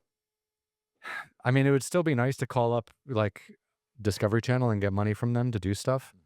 And I have nothing wrong with the linear broadcasters or the streamers. It's just for some reason during this really tough period, they've decided that they're just going to double down on scripted content. So unscripted content is no longer something they're interested in unless it's a competition show like Love Island or Survivor, or it's a reality show like the Kardashians. So everything else has to be scripted, and that's kind of where they're drawing their line in the sand, and then so now any unscripted stuff or any stuff that's travel related, it's on YouTube. Like if you go to Netflix, there's no travel shows on Netflix. So people enjoy, I mean, but YouTube is thriving with travel shows, right? Right, but YouTube doesn't have to pay for any of it You're getting paid through subscribers and through view watch time, right? after I publish it. Yeah. So that's a leap. That's so funny. That's what we're running in. Not funny, but ironic. That's what we're running to with the movies. Like if you get an A-list celebrity or a big name, Mhm. you can get the $5 million. Of course. But you have the $5 million first to get it's like it's a chicken or the egg. Yeah, but you can always, I mean, like you can always just sweeten the contract to get an A-lister. Like you can just give them ridiculous amounts of money and they'll probably say yes to it, right? Like it's always about, there's ways of like kind of maneuvering that. But with YouTube, it's just like, if you need to make, let's do the most basic kind of thing. I want to climb Mount Whitney. Mount Whitney is the highest In mountain in the Washington, right? lower, it's California, Oh, it's here. in the lower 48. So Mount Whitney is the highest mountain in the lower 48. It's 14,000 feet. I want to climb Mount Whitney and make, a 26-minute episode for Discovery Channel. Okay, maybe 20 years ago you could do that, right? But now you have to do that on YouTube. So beforehand, Discovery Channel might give you a bit of money. You use the money to hire some camera guys.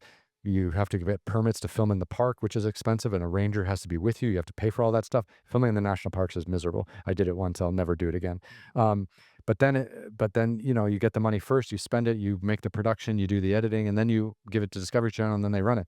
But now you have to somehow fund all that stuff before you can even make a dime, and then you're not going to make your dime back right away. Like it's a progress, right? Like if you need if you need to post a video on YouTube and get $20,000 back from that video, it's not going to happen in the first week.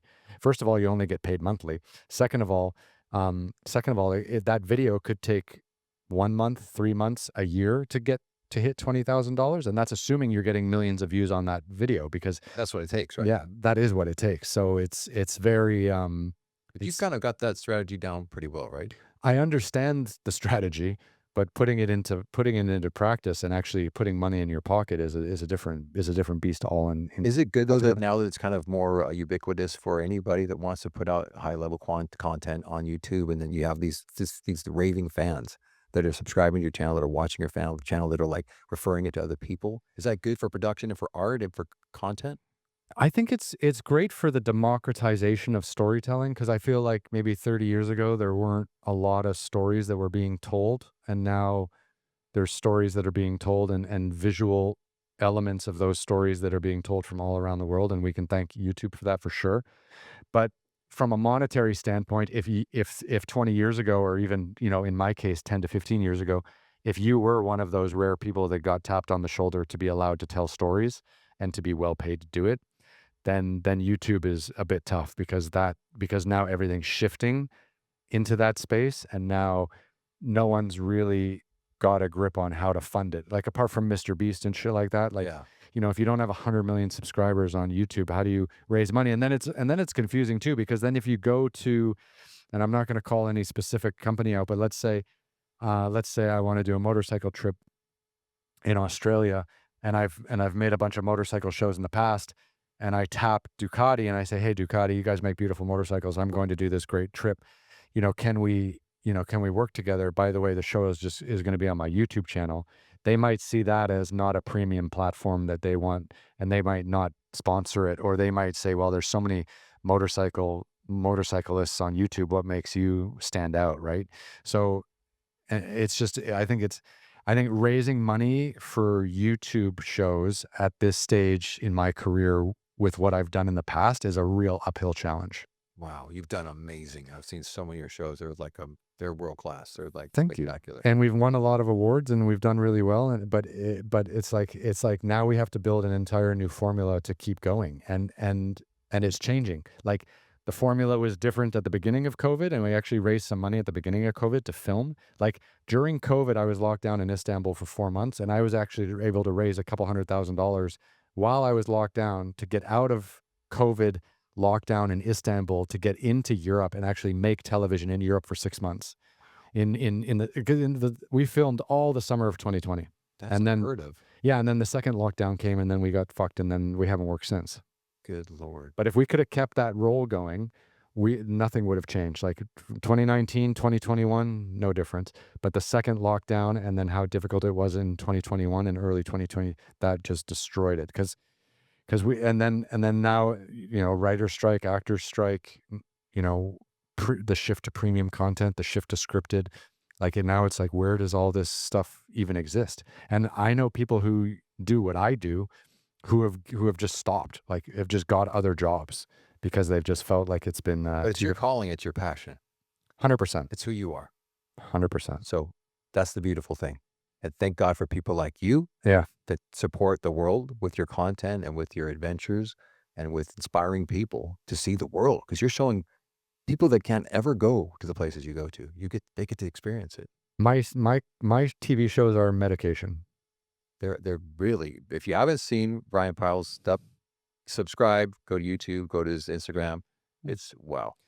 Yeah, because like for that mother or father who works all week really hard and they're exhausted to come home, sit down on the Friday night, have a drink, and turn on, and they want to learn about Brazil, and That's they watch me ride a motorcycle around Brazil for a couple hours. I That's was the best. telling you, Ryan, right before we went on the air, that my good friend who's 86, Yeah. he's obsessed with your content because he can't do any of that. And he's just like blown away by how you are producing these shows and how you're kind of this force of nature that's bringing nature to people that can't experience it Yeah. on their little phones or on their TV. It's like, it's really a service to humanity when you think about what you're doing. Well, it's just fun. Like I like being out there. I like being someone who's out there all the time and not here all the time. And I think that, and I think it's definitely nice. And it's you get into the rhythm of making those kinds of shows, and not a lot of people can exist in that space like for 60 days or 90 days or 6 months, but it's a beautiful grind, and you get to be out. So what's your next adventure? So we're just trying to get a Tough Rides motorcycle series off the ground now. So I did China, I did India, I did Brazil, and now we're just looking at getting either Argentina.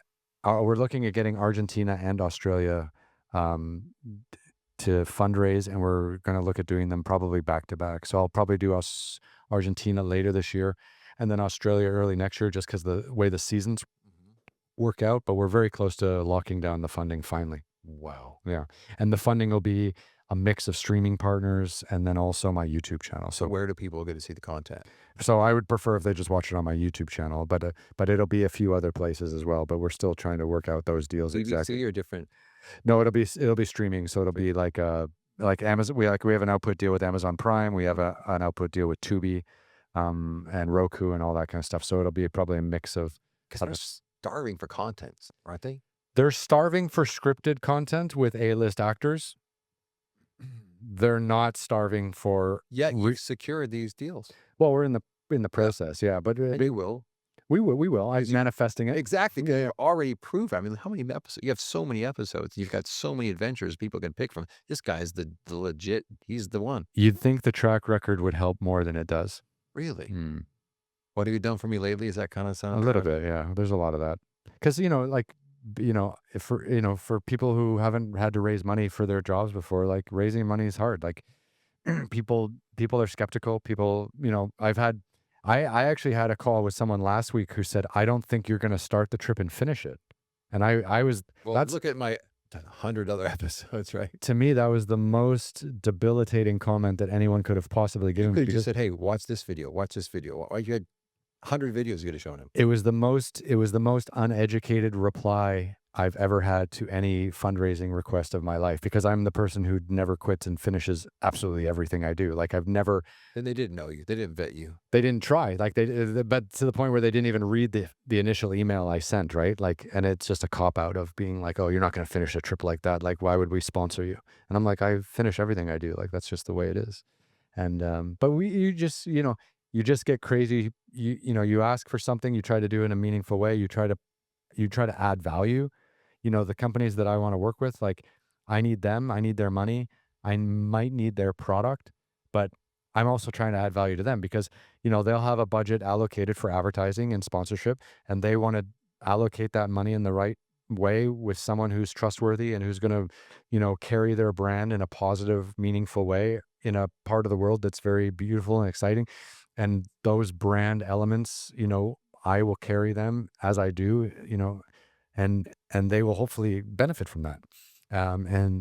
But it's not a straight line, and there's one pot, and there's a million hands trying to go in the pot because we're all in the game together. Well, I'm in the same boat you are in a little bit, making this movie, right? Mhm. Just focusing on what I want, seeing it happening, seeing the end product. Like it's already out there. The movie's in theaters. We're serving people. It's a movie slash movement because we realize there's such a great need for people to emerge from trauma. Mhm. So I just see it as done. Yeah. Before I go to bed at night, before I wake up in the morning, I see it as done. And then what do you know? I get the meetings. I get calls from people. I have lunches. Like, but if you have the attitude like it's never gonna get funded. Mhm. If you listen to the freaking naysayers that say, "Oh, it's the film industry's dead. Yeah. SAG, everything is to shit." Like if I thought about that every day, there's no way anything would happen in this world. You have to really guard your awareness and your thoughts Yeah. and the language that you speak to yourself. I think the indie film industry, and especially on a niche self help topic, like what you're trying to do, will get funding and be really valuable when you go. I think if you have the chance to go through the film festival circuit, Definitely, that's a that, plan. yeah, because you'll get way more media attention. Because, like, what happens is if you get a studio to release it, you're gonna get, like, a week of media, Yeah. and then everyone's gonna forget about your thing. But if you keep going to film festivals week in and week out or month in and month out, and it'll steamroll the media exposure, and then, eventually when it comes to getting a better release deal, you'll probably get a better release deal. But more importantly, I think the months and months of media attention will help get the message out That better. that's exactly our mission is it's a like I said, it's a movie slash movement because it's not so much just making a movie entertain people, so making a movie just to move people Mm, off of this traumatic train they've been on for most of their life. mm, They didn't know it. Plus, Anthony Tambakis is a brilliant screenwriter. Michael Balker is a brilliant writer. I mean, the three of us put so much. It's been 3 years, but Anthony he put the finishing touches on this screenplay. And I read it for 3 years. We took it from an 8 and Anthony took it to a 10. Like he wrote Warrior. If you haven't seen Warrior, mm, oh my gosh, that movie with Tom Hardy's one of Tom Hardy's very first movies, yeah, and Joel Edgerton, who's incredible in it. I mean, he just knows how to tell a story to compellingly change people, yeah. and that was his mission. So we're so lucky to work with him. That's incredible. Well, I mean, with writers like that, I'm sure you'll get it off the ground Yeah, and soon. then Brantley Gutierrez, our director, he's working currently on a Paul McCartney project, Oh, really? and we're gonna be one of his first feature films. So we're excited to work with him on that. That's incredible. Yeah. Is he doing the Beatles movie? Nope, he's doing. Don't quote me. I'm not sure. I know he's working on a Paul McCartney project right now. There's a Beatles movie being made right now too. Could be his movie. It's all kind of Yeah. hush hush. Yeah, I wonder what's And going on. I probably shouldn't be talking too much about it, but I'm super excited that I got this team. Mhm. Now it's just about raising the funds to get this movie out in the world and start serving people, entertaining people, and shifting people off of this Yeah. past trauma. Well, I hope this podcast and more like it kind of get the word out and get people thundering. So obviously, I'll put the link in the descriptions and Thank you. we'll get it all out there. Thank you so much. It's No. just been an honor, man. It's an honor being with you here. Anything that fuck 2 hours and 43 minutes. Anything we didn't talk about? I don't think so, man. I feel like I'm in a time lapse. Like this is truly the hologram of reality, right? I didn't know how much time just went by. Living in the present moment, there is no time. And I love it too because you have no idea how it's going to go when you sit down and you just kind of roll with it and just chat and you're not connected to the internet. You're not on your phone. You're not on your laptop. You're not replying. You're just actually connecting with a real human being for hours at a time. How refreshing. If more people did that, I think the world would be a better place. Well, I did it. I did it. I started this podcast for like 3 reasons. Number one, I was bored because I wasn't working in the way I liked or had previously worked. Number two, I didn't know anyone in LA, so I needed to build a network of friends and like-minded individuals. And then number three, I just feel good when I talk to people. So like again, it releases the endorphins. You're connected to a real human being, and you get to spend 2 hours, sometimes 3 hours with another human being that you have a great conversation with. That is a day changer. That is a week lifter. Like when you talk about habits and managing feelings, but connecting with people is amazing. You know what I love about doing podcasts is that people, some will have me on their podcast. Like, hey, I want to give you these questions. I said, no. We don't take questions. We allow the moment and the podcast to serve what it is. Because people watching this next week or a year or 10 years from now, we're going to be talking about something because we didn't try to control it, that it's going to serve them. That's why people that watch this get the energy that we've just exchanged in this room. They get a draft off that. It doesn't always work as well as it does with you. Right, man. Yeah, we definitely have a great connection. I love the questions you bring up. I feel like we have authentic conversations, and we touch on topics with a valuable, I think, takeaway for people. Yeah, and I just hope people at home can actually like number one, kind of be entertained and enjoy the subject matter and actually learn and then implement some of what we can talk about in their daily lives. But That's the mission. that's the mission, yeah. Mm. Well, look, buddy, you good? I mean, you feeling all right? I feel like we served, we came, we saw, we served. Brilliant. All right. Well, let's go up here like we always do to the main camera where you can see both of us. See that one? And great to see you in the studio Thank you, again. man. And Peace to you. and come back anytime. Boom. We'll do it anytime we want. Bless your heart. All right. Appreciate you, Ryan. Fade to black.